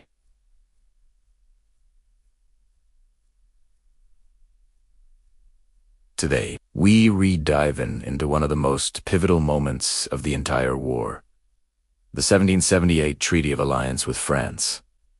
This wasn't just a handshake. It was the lifeline that saved the American cause. So, how did Franklin, a representative of a fledgling nation with a shoestring budget, convince the most powerful monarchy in Europe to back a radical Republican rebellion? It was a masterful performance. For months, Franklin had been the talk of Paris. He wasn't like the stuffy, powdered-wig European diplomats. He was the embodiment of the New World, man-wise, rustic, and charmingly unpretentious. He played the part to perfection, attending salons, charming the ladies of the court, and subtly planting the seeds of an alliance. But charm alone doesn't win wars. The French, led by King Louis XVI and his foreign minister, the Comte de Vergennes, they'd been secretly funneling money and supplies to the Americans for a while, eager for any chance to get revenge on their old enemy, Great Britain, for the humiliating defeat in the 7 Years' War. But an open alliance? That meant war with the British Empire. A massive risk. They needed proof that the Americans weren't just a flash in the pan. They needed a victory. And then, news arrived that electrified Paris. In October 1777, the Continental Army had achieved a stunning, decisive victory at the Battle of Saratoga. British General John Burgoyne and his entire army had surrendered. This was the moment everything changed. Saratoga proved to the world, and most importantly to France, that the Americans could stand up to the British army and win. It was the tipping point. The victory at Saratoga was the green light Vergennes had been waiting for. Negotiations, which had been simmering for a year, suddenly kicked into high gear. Franklin, along with his fellow American commissioners Silas Deane and Arthur Lee, found the doors of the French Foreign Ministry wide open. The French were now worried that if they didn't act fast, Britain might offer the colonies a generous peace deal, and the golden opportunity for revenge would be lost forever. So, on February 6, 1778, in a secret ceremony in Paris, two crucial documents were signed. The first was the Treaty of Amity and Commerce.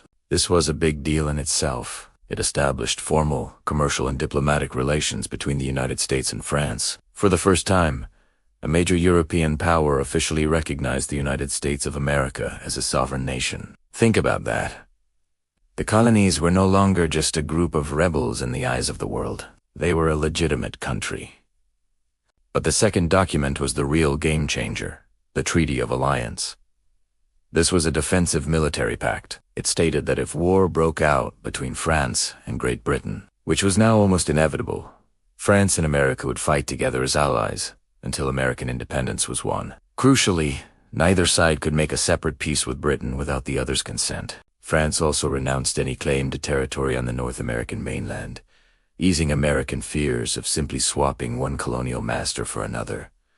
This was Franklin's magnum opus. He had secured the one thing the Revolution needed most: a powerful friend. This treaty transformed the American Revolution from a colonial uprising into a global conflict. Great Britain now had to fight a war on multiple fronts, stretching its navy and its resources thin. The news of the alliance reached America in the spring of 1778, just as the army was emerging from the brutal winter at Valley Forge. Imagine the cheers that erupted through the camp. It was a massive boost to morale. Suddenly, the impossible seemed possible. The aid that followed was transformative. French money, French supplies, and most importantly, the French Navy and thousands of trained French soldiers. Without the French fleet at the Battle of the Chesapeake, the decisive victory at Yorktown in 1781 would have been impossible. Without French muskets, cannons, and uniforms, Washington's army would have been ill-equipped to continue the fight. The road to independence was still long and hard, but the Treaty of Alliance paved the way. Benjamin Franklin's work in Paris wasn't just diplomacy. It was a masterclass in strategy, persuasion, and understanding human nature. He used his celebrity, his wit, and the crucial victory at Saratoga to secure a future for his country. The signing on that winter day in 1778 was more than just ink on paper. It was the moment the world's scales tipped in favor of American independence. It was, in every sense of the word, a diplomatic miracle. Thanks so much for joining us for this deep dive into a crucial turning point in history. If you found this interesting, please hit that like button. And don't forget to subscribe and turn on notifications so you don't miss our next chapter. We'd love to hear your thoughts in the comments below. See you next time. Imagine the scene. Paris, the winter of 1778. The biting cold that had gripped the city for months is suddenly forgotten, replaced by a warmth that has nothing to do with the weather. It's the warmth of hope, of triumph. News, like a wildfire, has just swept through the cobblestone streets, carried on the breathless whispers of shopkeepers, the excited shouts of children, and the rustling gazettes clutched in the hands of powdered aristocrats. France has officially allied with America.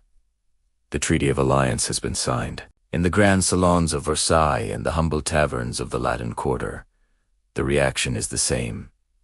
An eruption of pure joy. It feels as if a collective breath, held for so long, has been released in a single, triumphant roar. For years, the French people had watched the American struggle from afar, their hearts stirred by the colonists' bold declaration of liberty, a concept that resonated deeply in a nation growing weary of its own ancient monarchy. The American cause had become their cause, a romantic David and Goliath tale playing out across the Atlantic, and now they were no longer just spectators. They were in the fight. That night, the Parisian sky, usually a canvas of inky black, explodes into a kaleidoscope of color. Rockets scream upwards from the banks of the Seine, bursting into shimmering chrysanthemums of red, white, and blue. The Gothic spires of Notre Dame are bathed in the fleeting, brilliant light of 1,000 fireworks. The faces of the crowds, gathered below men, women, and children, rich and poor, are upturned, their eyes wide with wonder, reflecting the dazzling display above. The booms echo through the city, not as sounds of war, but as a symphony of celebration, a percussive announcement to the world that a new partnership for freedom has been forged. And at the heart of this celebration is one man, not a king, not a general, but a 72-year-old printer and philosopher from Philadelphia, Benjamin Franklin. His name is on everyone's lips. Franklin, Le Grand Franklin, they cry. He is toasted in every café. His portrait, with that familiar fur cap and wise, bespectacled gaze, is displayed in shop windows. He has become more than just a diplomat. He's a living symbol, a folk hero. To the French, he is the embodiment of the American spirit, practical, ingenious, and, above all, a passionate champion of liberty. Franklin, ever the humble servant of his cause, is overwhelmed by the adulation.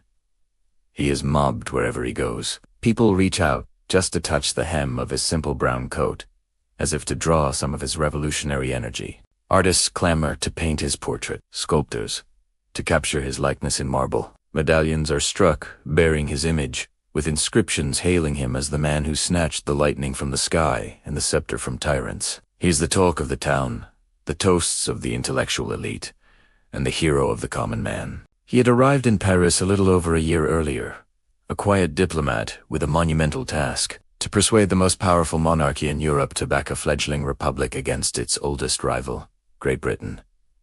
It seemed an impossible mission. France was still recovering from its own costly wars, and the American rebels were a ragtag army facing the mightiest empire on earth. But Franklin, with his wit, his charm, and his unshakable belief in the American cause, had masterfully navigated the treacherous waters of European diplomacy. He played the part of the rustic American philosopher to perfection, winning over the court and the people with his intellect and his unassuming grace. The victory at Saratoga had been the turning point, providing the proof of American resolve that the French court needed. But it was Franklin who had carefully laid the groundwork, building relationships, patiently negotiating, and never losing sight of his goal. He had transformed public sympathy into concrete political and military support. He had, against all odds, united two worlds. As the celebrations rage on, it's clear this is more than just a military alliance.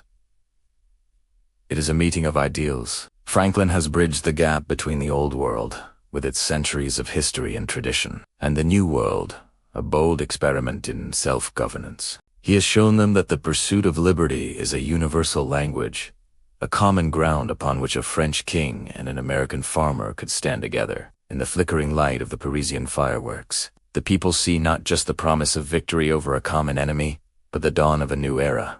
They see the man who, in their eyes, had single-handedly brought these two worlds together, all in the glorious name of liberty. The legend of Benjamin Franklin was now forever intertwined with the fate of two nations. Thank you so much for joining us for this chapter in our story. If you've been enjoying this journey through history, please consider liking this video and subscribing to our channel. Your support means the world to us and helps us continue bringing these incredible stories to life. We'll see you next time. Hello history buffs, and welcome back to our deep dive into the American Revolution. Last time, we witnessed the incredible turning point at Saratoga.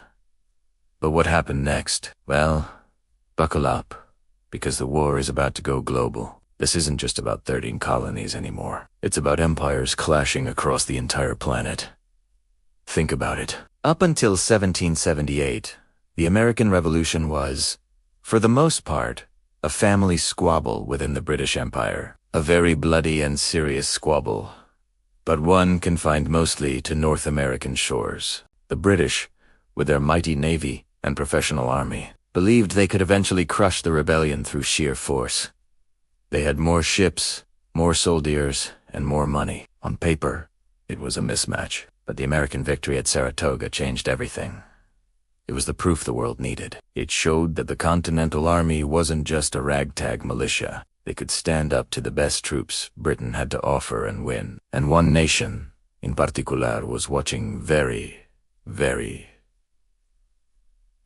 France, still smarting from its humiliating defeat in the 7 Years' War, had been secretly aiding the Americans for years. They were sending gunpowder, weapons, and money, all while publicly denying any involvement. It was a classic case of the enemy of my enemy is my friend.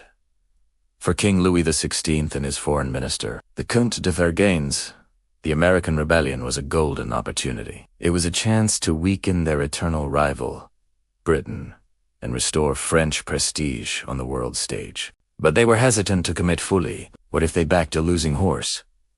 What if the colonies reconciled with Britain? Saratoga washed all those fears away. In February 1778, France officially recognized the United States of America as an independent nation and signed two crucial treaties, the Treaty of Amity and Commerce and the Treaty of Alliance.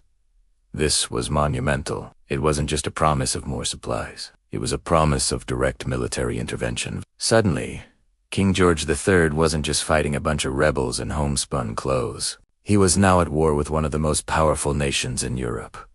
The game had completely changed. The impact was immediate and dramatic. French fleets commanded by skilled admirals, like the Comte d'Estaing, set sail for American waters. Their arrival instantly challenged the Royal Navy's total domination of the seas. Before, British ships could move troops and supplies up and down the American coast with impunity. They could blockade ports and isolate cities. Now, they had to worry about French warships appearing over the horizon. Every transport, every patrol, every naval operation suddenly became much more dangerous and complicated. But France's plan was much bigger than just helping out in America. Vergennes envisioned a war fought on a global scale, a strategy designed to stretch the British Empire to its breaking point. And so, the conflict exploded far beyond the fields of Pennsylvania or the forests of New York. The first new front to open was the Caribbean. The islands of the West Indies were the crown jewels of European empires in the 18th century. Why? Chouou was the oil of its day, an incredibly valuable commodity that generated immense wealth. Islands like Jamaica, Barbados, and Saint-Domingue were worth far more to their colonial masters than all 13 American colonies combined. For Britain, protecting these sugar islands was a top priority, even more so than holding on to Boston or Philadelphia. France knew this. In 1778, French forces swiftly captured the British island of Dominica. The British retaliated by taking the French island of St. Lucia. A deadly game of island-hopping chess began. Fleets clashed in the turquoise waters of the Caribbean Sea.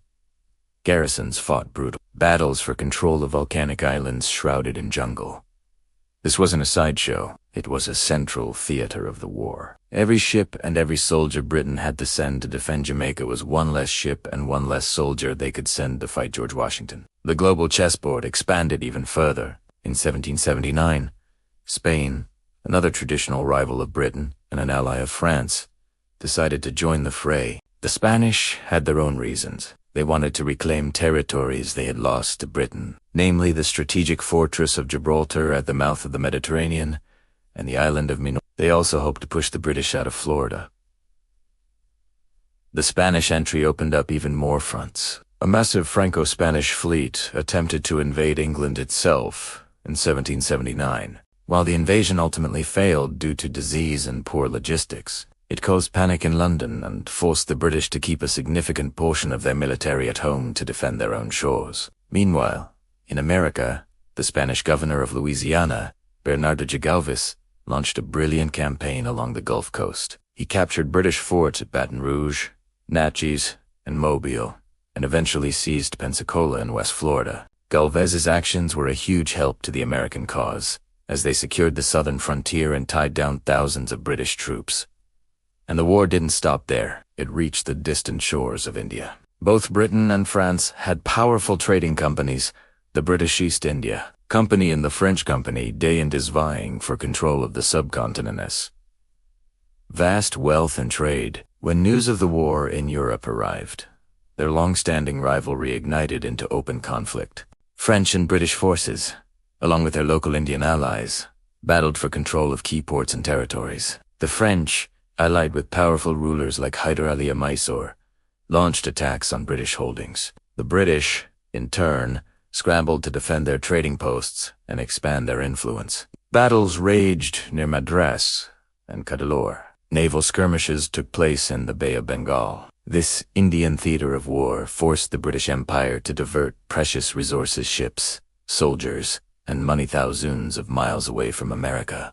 They were fighting a war on multiple fronts, across different continents, against a coalition of powerful enemies. The empire was stretched dangerously thin. This global expansion of the war was the direct result of French strategy, and it was devastatingly effective.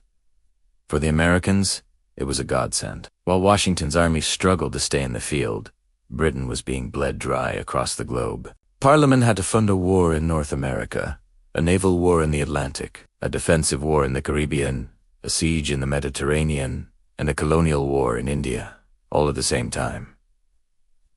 The cost was astronomical. The strain on the Royal Navy, the cornerstone of British power, was immense. They simply didn't have enough ships to be everywhere at once. This is the context we need to understand the final years of the war in America. When we talk about the pivotal siege of Yorktown in 1781, it's easy to focus on the American and French soldiers on the ground. But the victory at Yorktown was only possible because of this global conflict. The reason the British army under Cornwallis was trapped was because a French fleet under Admiral de Grasse had sailed up from the Caribbean and taken control of the Chesapeake Bay, cutting off any hope of rescue or escape by sea. De Grasse was only there because the Caribbean was a major theater of war. The global strategy had come full circle, leading directly to the decisive American victory. So, the next time you picture the American Revolution, don't just think of Minutemen and Red. Picture French frigates battling British ships of the line off the coast of Martinique. Picture Spanish soldiers storming a fort in Florida. Picture sepoys and European regulars clashing in the dust of India. The American fight for independence became the catalyst for a world war, a conflict that reshaped empires and redrew the map of the globe. France's entry didn't just aid the rebellion, it transformed it, ensuring that the struggle for American liberty would have consequences felt in every corner of the world. Thanks so much for watching. We'll continue to unravel this incredible story in our next chapter. If you found this interesting, please hit that like button, subscribe to the channel, and ring the bell so you don't miss an episode. See you next time. Welcome back to our series on the life of Benjamin Franklin. In our last chapter, we saw Franklin arrive in France, a celebrated figure ready to win over a king. But his mission was far more complex than simply charming the court. This is the story of Franklin, the statesman, the indispensable man who became the heart and soul of the American cause in Europe. Imagine the scene. Paris, late 1776. The American Revolution is a fragile, fledgling thing. 3 commissioners are sent to secure an alliance. Silas Deane, a merchant, Arthur Lee, a sharp-tongued lawyer, and Benjamin Franklin, the world-famous scientist and philosopher. On paper, they were equals. In reality, Franklin was the gravitational center around which everything revolved, while his colleagues busied themselves with specific, often contentious, tasks. Franklin took on the immense, unseen burden of holding the entire mission together. From the very beginning, the American delegation was a hornet's nest of personality, clashes, and conflicting ambitions. Arthur Lee, in particular, was suspicious of everyone, especially Silas Deane. He accused Deane of corruption, of mixing personal profit with public business. These accusations, whether entirely true or not, created a constant cloud of internal strife. Letters flew back and forth across the Atlantic, filled with allegations and defenses, poisoning the well of cooperation. This infighting threatened to completely derail their crucial mission. Who was caught in the middle of incoming? He was the moderator, the calm voice of reason in a storm of egos. He had to spend countless hours mediating disputes, soothing ruffled feathers, and trying to keep his fellow commissioners focused on the real enemy, Great Britain. It was an exhausting, thankless job. Franklin wasn't just a diplomat to the French court. He was a diplomat within his own delegation. His patience and wisdom were the glue that prevented the American mission from shattering before it had even truly begun. While Dean handled the procurement of supplies, and Lee engaged in his own secretive and often counterproductive diplomatic channels, Franklin managed the overarching strategy. His primary goal was to secure a formal alliance with France, a task that required a delicate touch and immense political skill. He understood that France was eager to see its old rival, Britain, humbled. But he also knew that King Louis XVI would not commit his nation to a risky war unless he was convinced the Americans had a real chance of winning. Franklin's strategy was one of patient, persistent persuasion. He wasn't just begging for help. He was presenting the American cause as a strategic opportunity for France. He cultivated relationships with key figures in the French government, most notably the foreign minister, the Comte de Vergennes. Their meetings weren't just about politics. They were conversations built on mutual respect. Franklin, with his calm demeanor and intellectual prowess, embodied the very ideals of the Enlightenment that the French aristocracy so admired. He made the American Revolution seem not just like a colonial rebellion, but like a noble, historic struggle for liberty, a cause worthy of a great nation's support. Then came the news that changed everything. The American victory at Saratoga in October 1777. When word reached Paris, it was the proof Franklin needed. The Continental Army, against all odds, had defeated and captured an entire British army. This was the turning point. Franklin immediately seized the moment, pressing Vergennes with renewed vigor. He argued that now was the time for France to act decisively. If Tay whited, Britain might offer the colonies generous terms of reconciliation, and France would lose its chance to cripple its rival. The argument was persuasive. The victory at Saratoga, combined with Franklin's masterful diplomacy, finally tipped the scales. On February 6, 1778, the treaties were signed. The Treaty of Amity and Commerce recognized the United States as an independent nation and promoted trade between the two countries. More importantly, the Treaty of Alliance committed France to join the war on America's side, promising military support until American independence was won. This was Franklin's masterstroke, the culmination of over a year of tireless effort. He had secured the one thing the revolution needed most to survive: a powerful ally. With the alliance secured, Franklin's role evolved. He was no longer just a commissioner. He was, in essence, America's first ambassador. And with this new title came a mountain of new responsibilities, the most pressing of which was money. The war was incredibly expensive, and the Continental Congress had very little cash. It fell to Franklin to become the chief fundraiser for the American Revolution. He had to constantly petition the French government for loans, grants, and financial aid. This was no simple task. He was essentially asking one financially strained nation to bankroll another. He wrote eloquent, persuasive letters, met with finance ministers, and used every ounce of his charm and reputation to keep the money flowing. Every ship loaded with guns, uniforms, and powder was a testament to Franklin's financial diplomacy.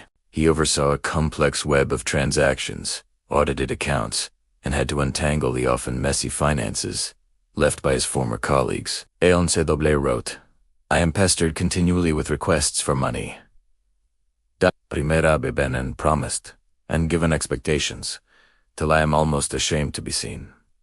Yet, he persisted, because he knew that without this financial lifeline, the army back home would collapse. Beyond finance, Franklin became the central coordinator for all American activity in Europe. He acted as a spy master, gathering intelligence on British movements. He served as a consul general, helping American sailors who were captured or stranded in European ports. He managed the delicate process of commissioning privateers, privately owned ships authorized to attack British merchant vessels, which was a crucial part of the naval war. He even had to deal with the constant stream of European officers who wanted to travel to America to seek glory and high rank in the Continental Army, a diplomatic headache in itself. Through it all, Franklin maintained his composure and his characteristic wit. He projected an image of American stability and confidence, even when his private letters revealed his deep anxieties and frustrations. To the French, he was the calm, wise embodiment of the new republic.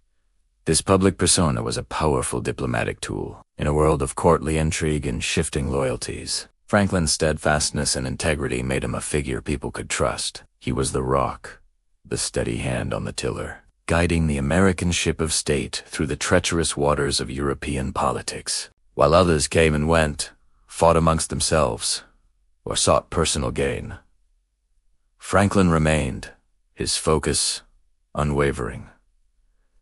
Securing American independence. Thank you so much for joining us for this chapter. The story of Franklin's diplomatic triumph is one of the most crucial in American history. If you're enjoying this series, please hit that like button and subscribe to our channel so you don't miss the next chapter, where we'll explore Franklin's role in negotiating the peace. We'll see you next time. Hello everyone, and welcome back to our series on the life of Benjamin Franklin. In our last chapter, we saw Franklin arrive in Paris, a city captivated by his rustic charm and brilliant mind. But a successful diplomatic mission isn't just about grand speeches and official treaties. It's built on something far more personal: friendship.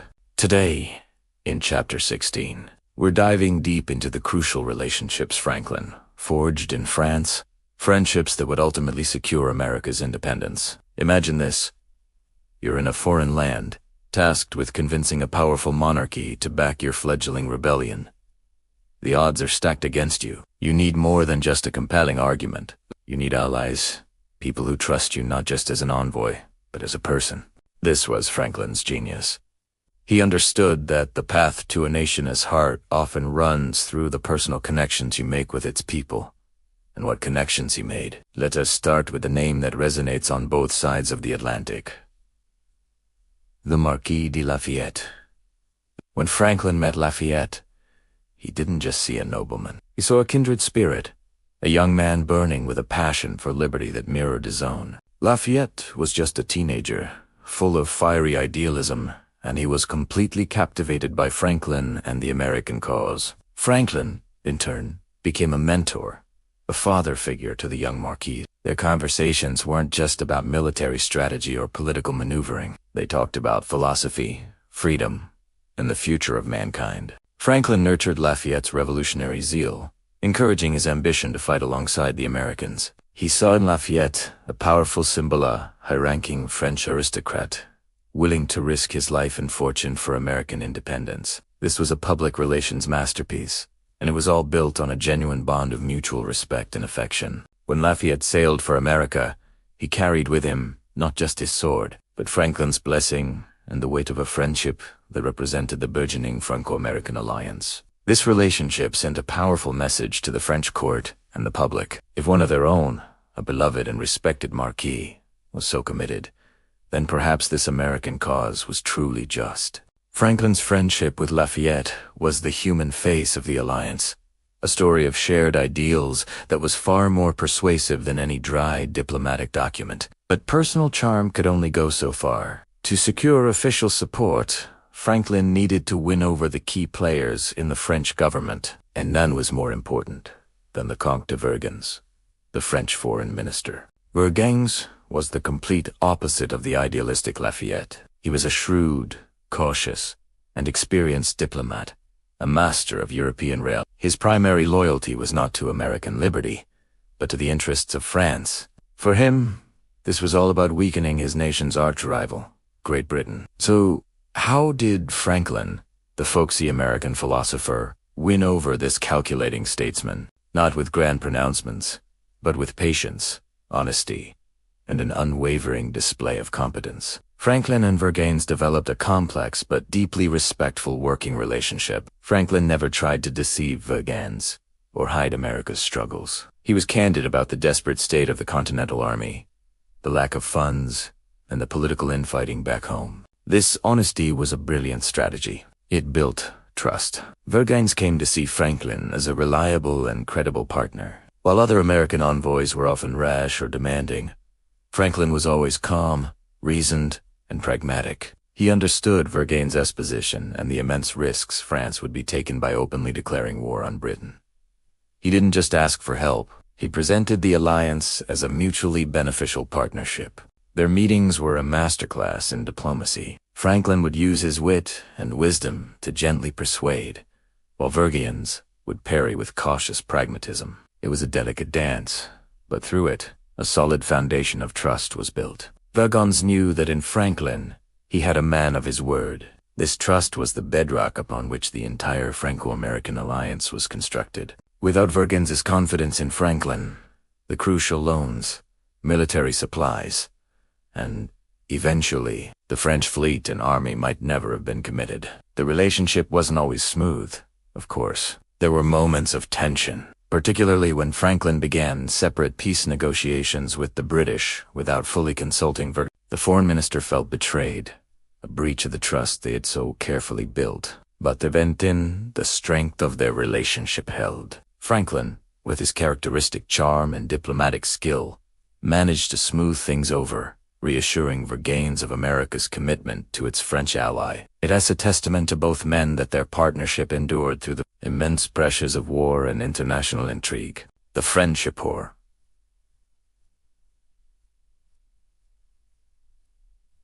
At the very least, the deep professional respect between the homespun American and the aristocratic French minister was the engine room of the alliance. Beyond these two towering figures, Franklin cultivated a whole network of friends and admirers. He was a star in the Parisian salons, charming intellectuals, scientists, and aristocrats alike. Each dinner party, each scientific demonstration, each witty conversation was another thread woven into the fabric of French support.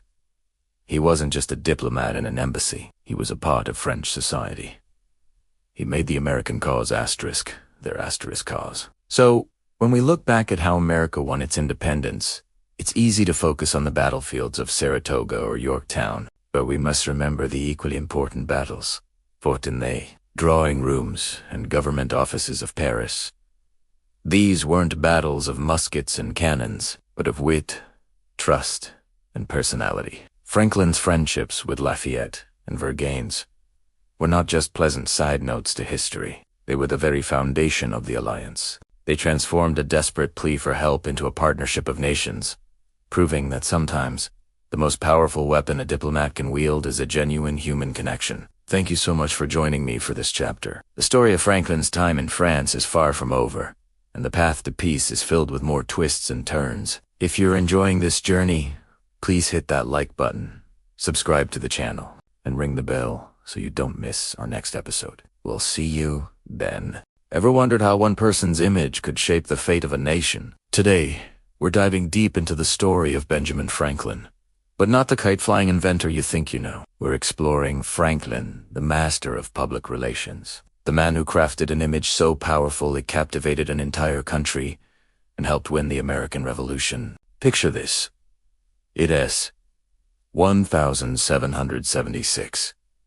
The American colonies are fighting for their very existence against the mighty British Empire. They're outgunned, outmanned, and desperately short on cash. They need an ally, a powerful friend to even the odds.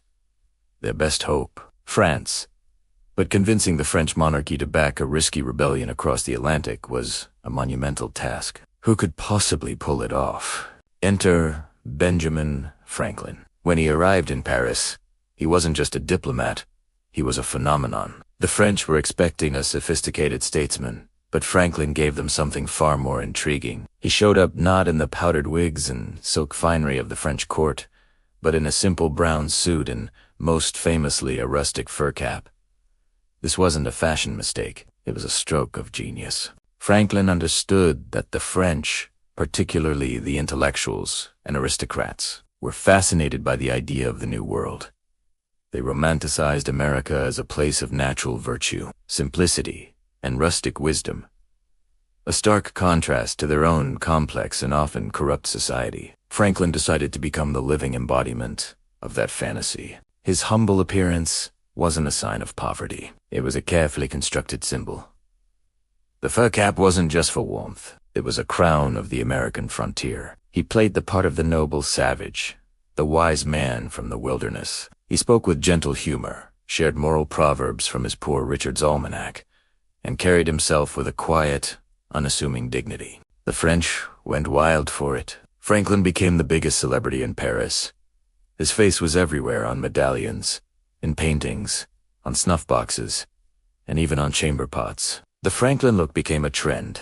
Women styled their hair to mimic his fur cap.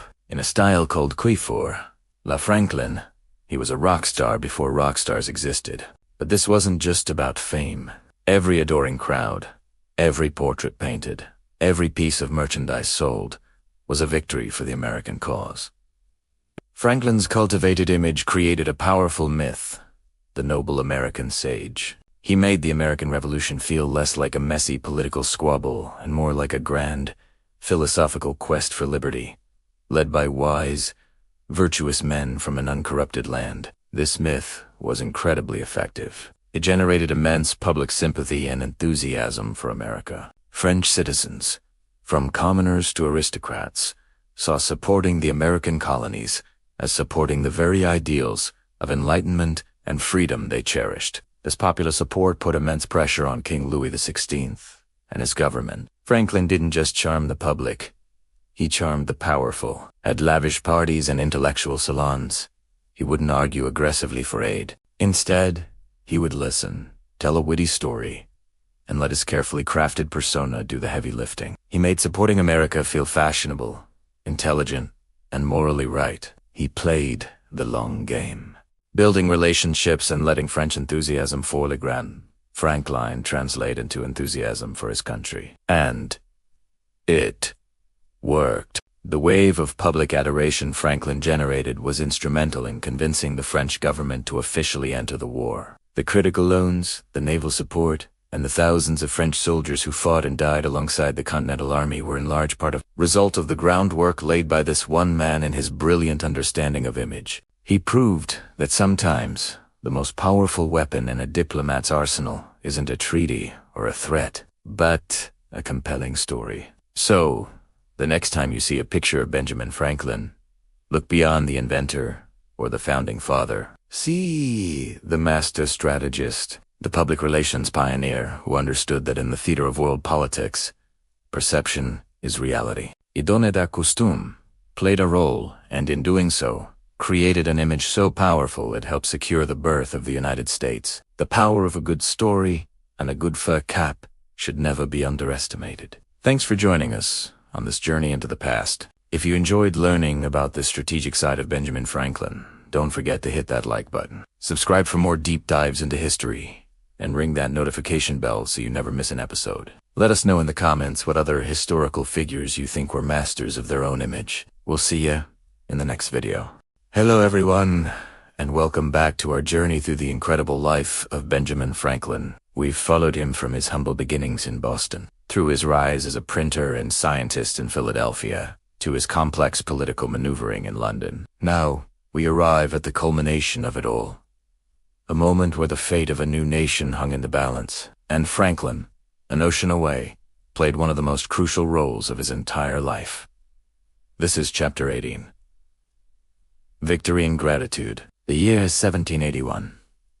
The American Revolution has been raging for 6 long, brutal years. The Continental Army, led by the indomitable George Washington, has shown incredible resilience, but they are exhausted. Resources are thin, morale is a constant struggle, and the British war machine, though stretched, remains a formidable force. By Queen America, the war had become a grueling stalemate. Victories were met with defeats, and the path to a decisive, final win seemed distant, almost elusive. Many were beginning to wonder if independence was a dream that would ever be realized. The cause needed more than just spirit. It needed a knockout blow. Meanwhile, in Paris, Benjamin Franklin was fighting a different kind of war. This wasn't a war of muskets and cannons, but one of diplomacy, persuasion, and unwavering patience. For years, he had been the face of America and France, charming the court of King Louis XVI. navigating complex European politics, and relentlessly advocating for the American cause. He had already secured the crucial Franco-American alliance of 1778, which was a monumental achievement. But an alliance on paper is one thing. Turning that alliance into decisive action on the battlefield was another. Franklin's task was now to ensure that French support wasn't just symbolic, but substantial and timely. He was in constant communication, writing letters, holding meetings, and using every bit of his wit and reputation to secure more money, more supplies, and most importantly, more military power. He argued that a strong, decisive joint effort was the only way to break the stalemate and force Britain to the negotiating table. He wasn't just asking for handouts. He was presenting a strategic vision. He painted a picture of a shared victory, one that would not only secure American independence, but also diminish the power of France's long-standing rival, Great Britain. His persistence was legendary. When French ministers hesitated, he pressed. When funds were slow to arrive, he found new ways to make his case. He was, in essence, the logistical and financial lifeline of the revolution.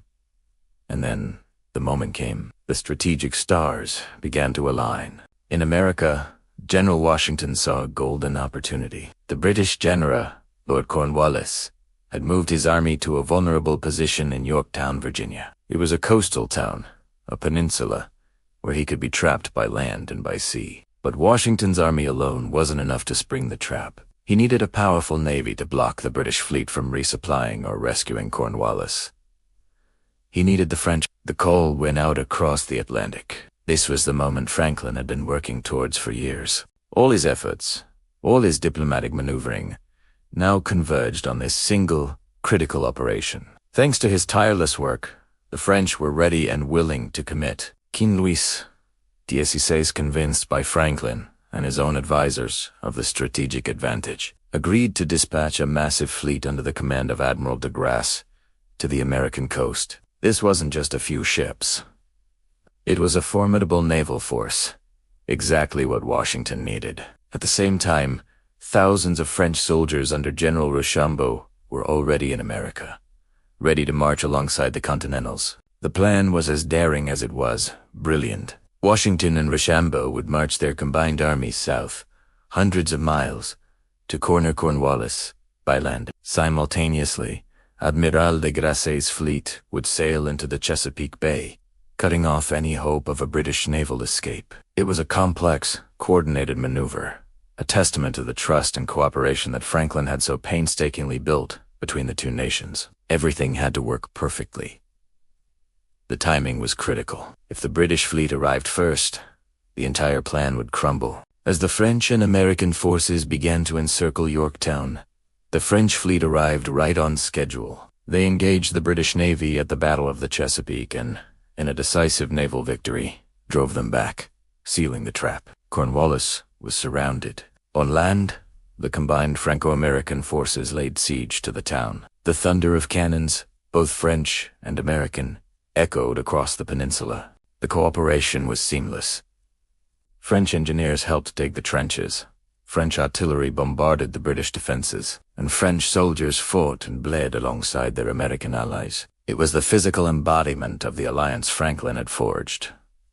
For 3 weeks, the siege continued. The relentless bombardment wore down the British defenses. Cornwallis, seeing no hope of reinforcement or escape, finally had to face the inevitable. On October 19, 1781, the unthinkable happened. The British Army, the most powerful military force in the world, surrendered. White flags appeared over the British fortifications. The image is one of the most iconic in American history.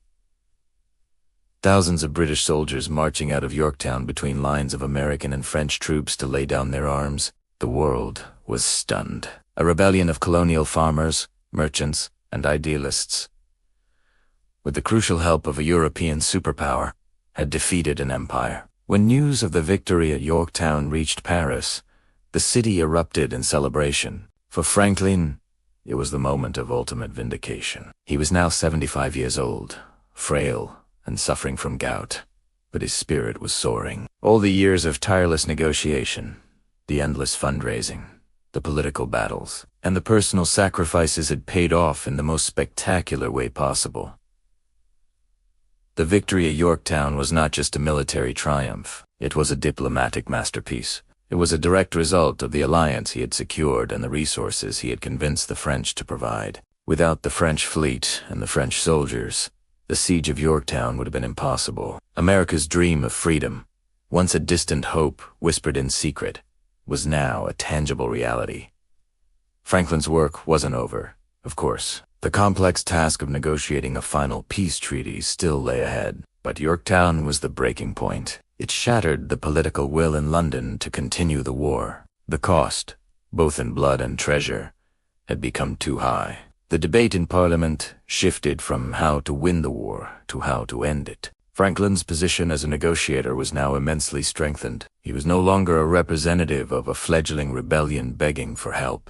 He was the ambassador of a nation that had proven it could win. The gratitude from America was immense.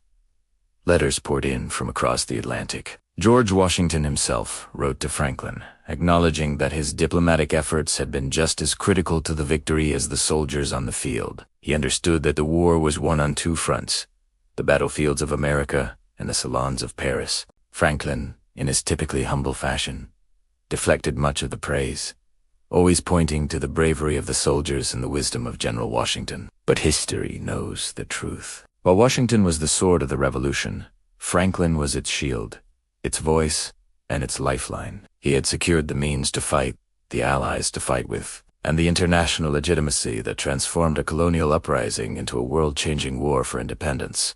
The victory at Yorktown marked the effective end of the American Revolution, the dream that Franklin had articulated decades earlier in the Albany Plan, the vision he had championed in the Continental Congress, and the cause for which he had risked everything had finally been achieved.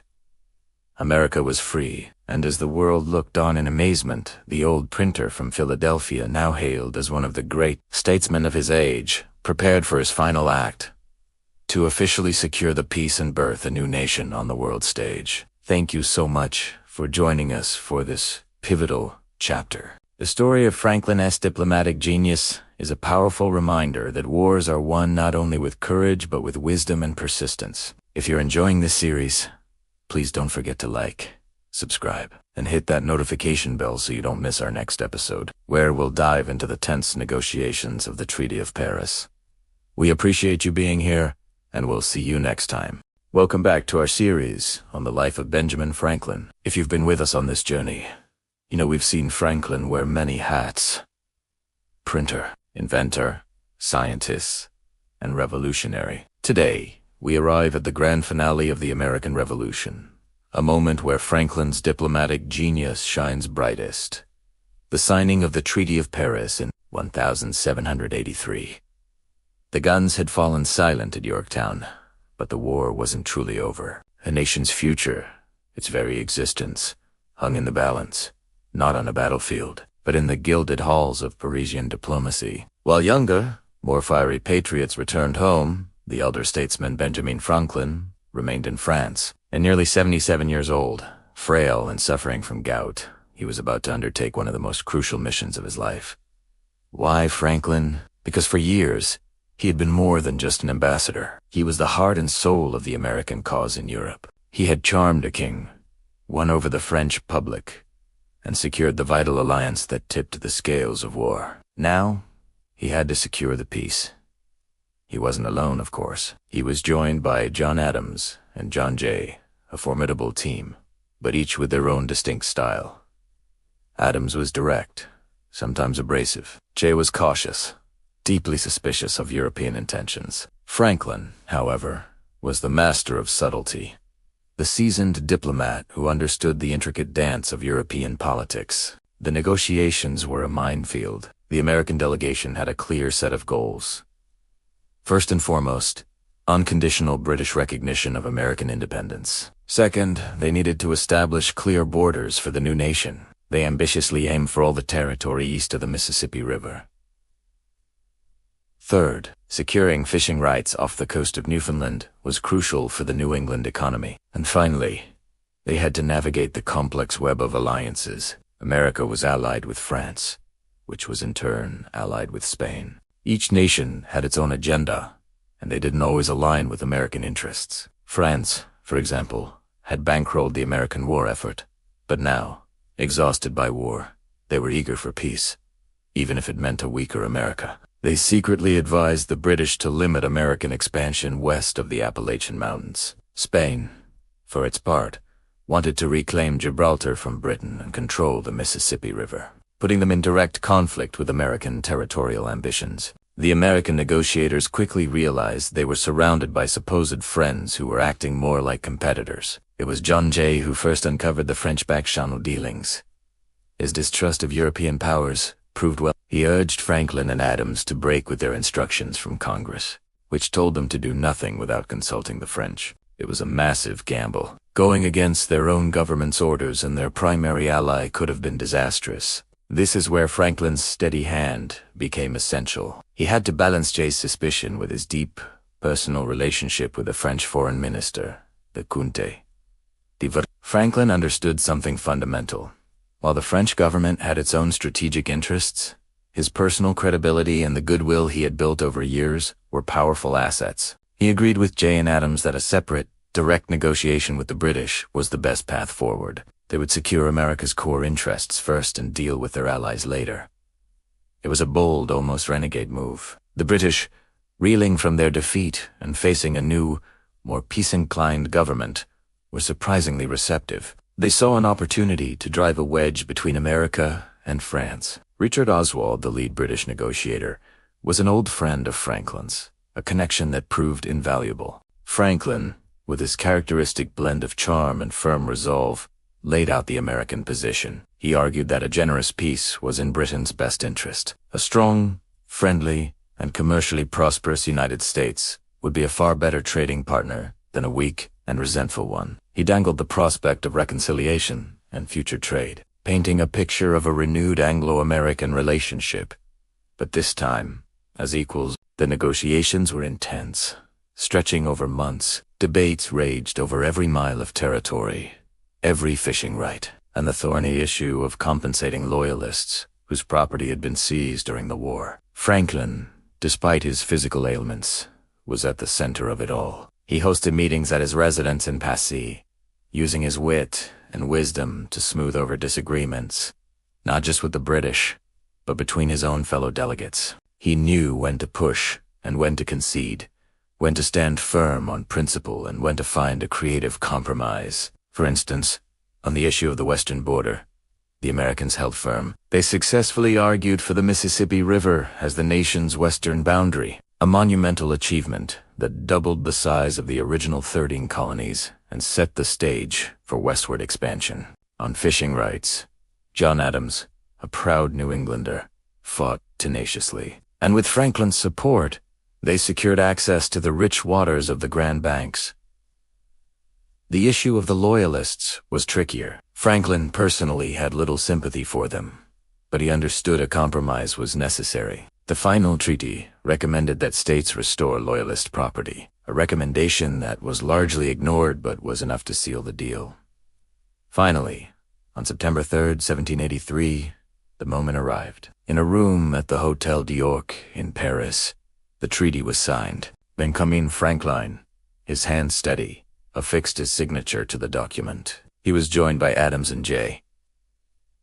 That signature was more than just ink on parchment. It was the official birth certificate of the United States of America. It was the culmination of 8 long years of struggle and sacrifice. It was victory, independence, and a vast new territory, all secured through masterful diplomacy. When the French minister Vergennes learned that the Americans had negotiated a separate treaty, he was initially furious, feeling betrayed. He wrote a sharp letter to Franklin, who responded with a masterpiece of diplomatic Franklin calmly admitted they had perhaps been guilty of neglecting a point of being. A breach of etiquette assured Vergennes of America's unending gratitude and friendship. He even cheekily followed up by asking for another loan from France, which, incredibly, he received. This single episode perfectly captures Franklin's unique ability to mend fences and turn a potential crisis into an advantage. The Treaty of Paris was arguably the greatest diplomatic triumph in American history. The young nation,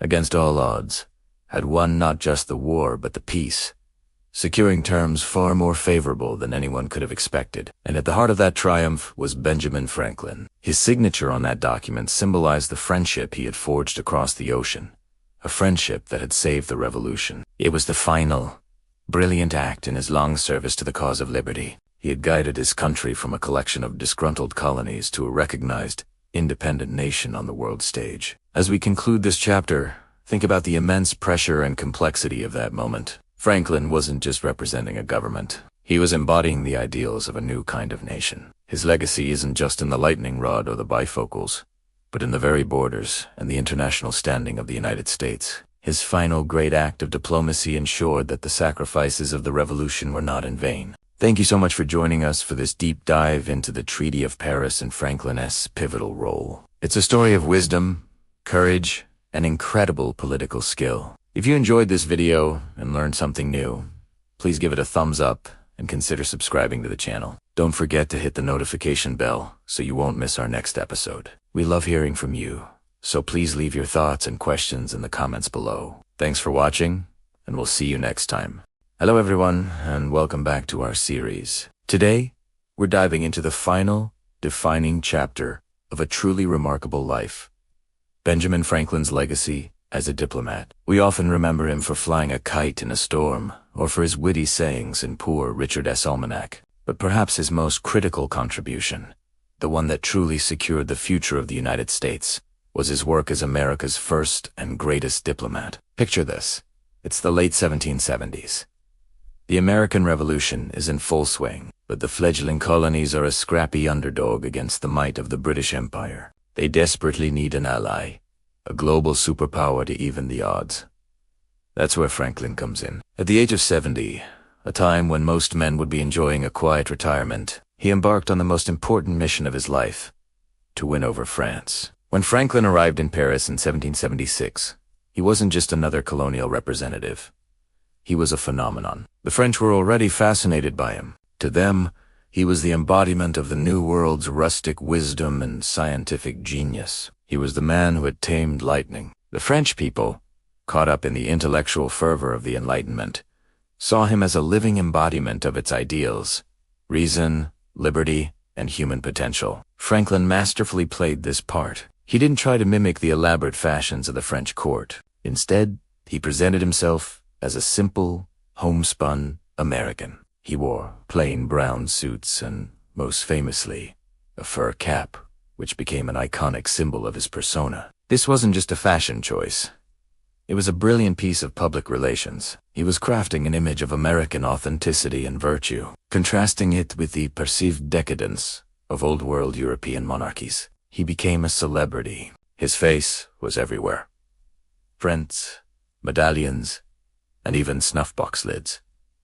He was, in essence, America's first global brand ambassador. But his charm offensive was only one part of his strategy. Behind the scenes, Franklin was a shrewd and tireless negotiator. The French court, led by King Louis XVI, was hesitant. Helping the American rebels meant a costly war with their age-old rival, Britain. It was a huge gamble. Franklin had to convince them that the American cause was not a fool's errand but a viable and worthy investment. For over a year, he patiently worked his magic. He built relationships, attended salons where he charmed intellectuals and aristocrats, and wrote persuasive essays that were circulated throughout Paris. He navigated the complex and often treacherous waters of European diplomacy with a skill that was truly astounding. He had to deal with spies, rivals, and a French government that was deeply divided on whether to support the American cause. The turning point came in late 1777 with the news of the American victory at the Battle of Saratoga. This was the proof Franklin needed. It showed the French that the Continental Army was capable of defeating the British in a major engagement. With this leverage, Franklin moved quickly. He pressed the French foreign minister, the Comte de Vergennes, arguing that now was the moment to strike. His efforts culminated in the signing of the Treaty of Alliance in February 1778. This was the monumental breakthrough. The treaty committed France to entering the war on the side of the United States, providing crucial military and financial support. It's no exaggeration to say that without this alliance, the American Revolution might have failed. French ships, soldiers, and money were absolutely vital in the years that followed, leading directly to the decisive victory at Yorktown in 1781. But Franklin's diplomatic work didn't end there. After the war, he stayed in Paris as one of the key negotiators for the Treaty of Paris, which officially ended the conflict and recognized the United States as an independent nation. Here again, his skill was paramount. He had to balance the interests of America with those of its allies, France and Spain, while negotiating with their common enemy, Great Britain. He masterfully maneuvered through these complex relationships, securing incredibly favorable terms for the new United States. The treaty not only granted independence, but also gave the young nation vast territories, extending its borders all the way to the Mississippi River. He achieved this through a combination of firm resolve and his signature diplomatic grace, managing to secure a peace that laid the foundation for America's future expansion and prosperity. So, what is Franklin's diplomatic legacy? It's the understanding that diplomacy is not just about treaties and statecraft. It's about humanity. Franklin understood people. He knew how to build bridges, how to find common ground, and how to persuade others, not through force, but through reason, respect, and a shared vision of a better future. He showed that a diplomat's greatest tools are not threats and demands, but wisdom, patience, and an understanding of human nature. He wasn't just a representative of a government. He was a representative of an idea, the idea of America, an idea of a nation founded on liberty and self-determination. His success in France was not just a political victory. It was a cultural one. He made the world fall in love with the promise of America before it was even fully born. In the end, Benjamin Franklin's work as a diplomat was the capstone of his incredible life. The inventor who tamed lightning also lit the spark of an alliance that won a war. The writer who preached common sense also practiced it on the world stage with uncommon results. He was more than a founding father. He was a founding diplomat, the man who secured the friendship that secured the nation. His legacy is a powerful reminder that the most enduring victories are often won not on the battlefield, but at the negotiating table, with wisdom, character, and a well-placed fur cap. Thank you so much for joining me on this journey through the life of one of history's most fascinating figures. If you enjoyed this video, please give it a like. And do you want to forget to subscribe and hit that notification bell so you won't miss our next exploration into the past? We'll see you in the next video.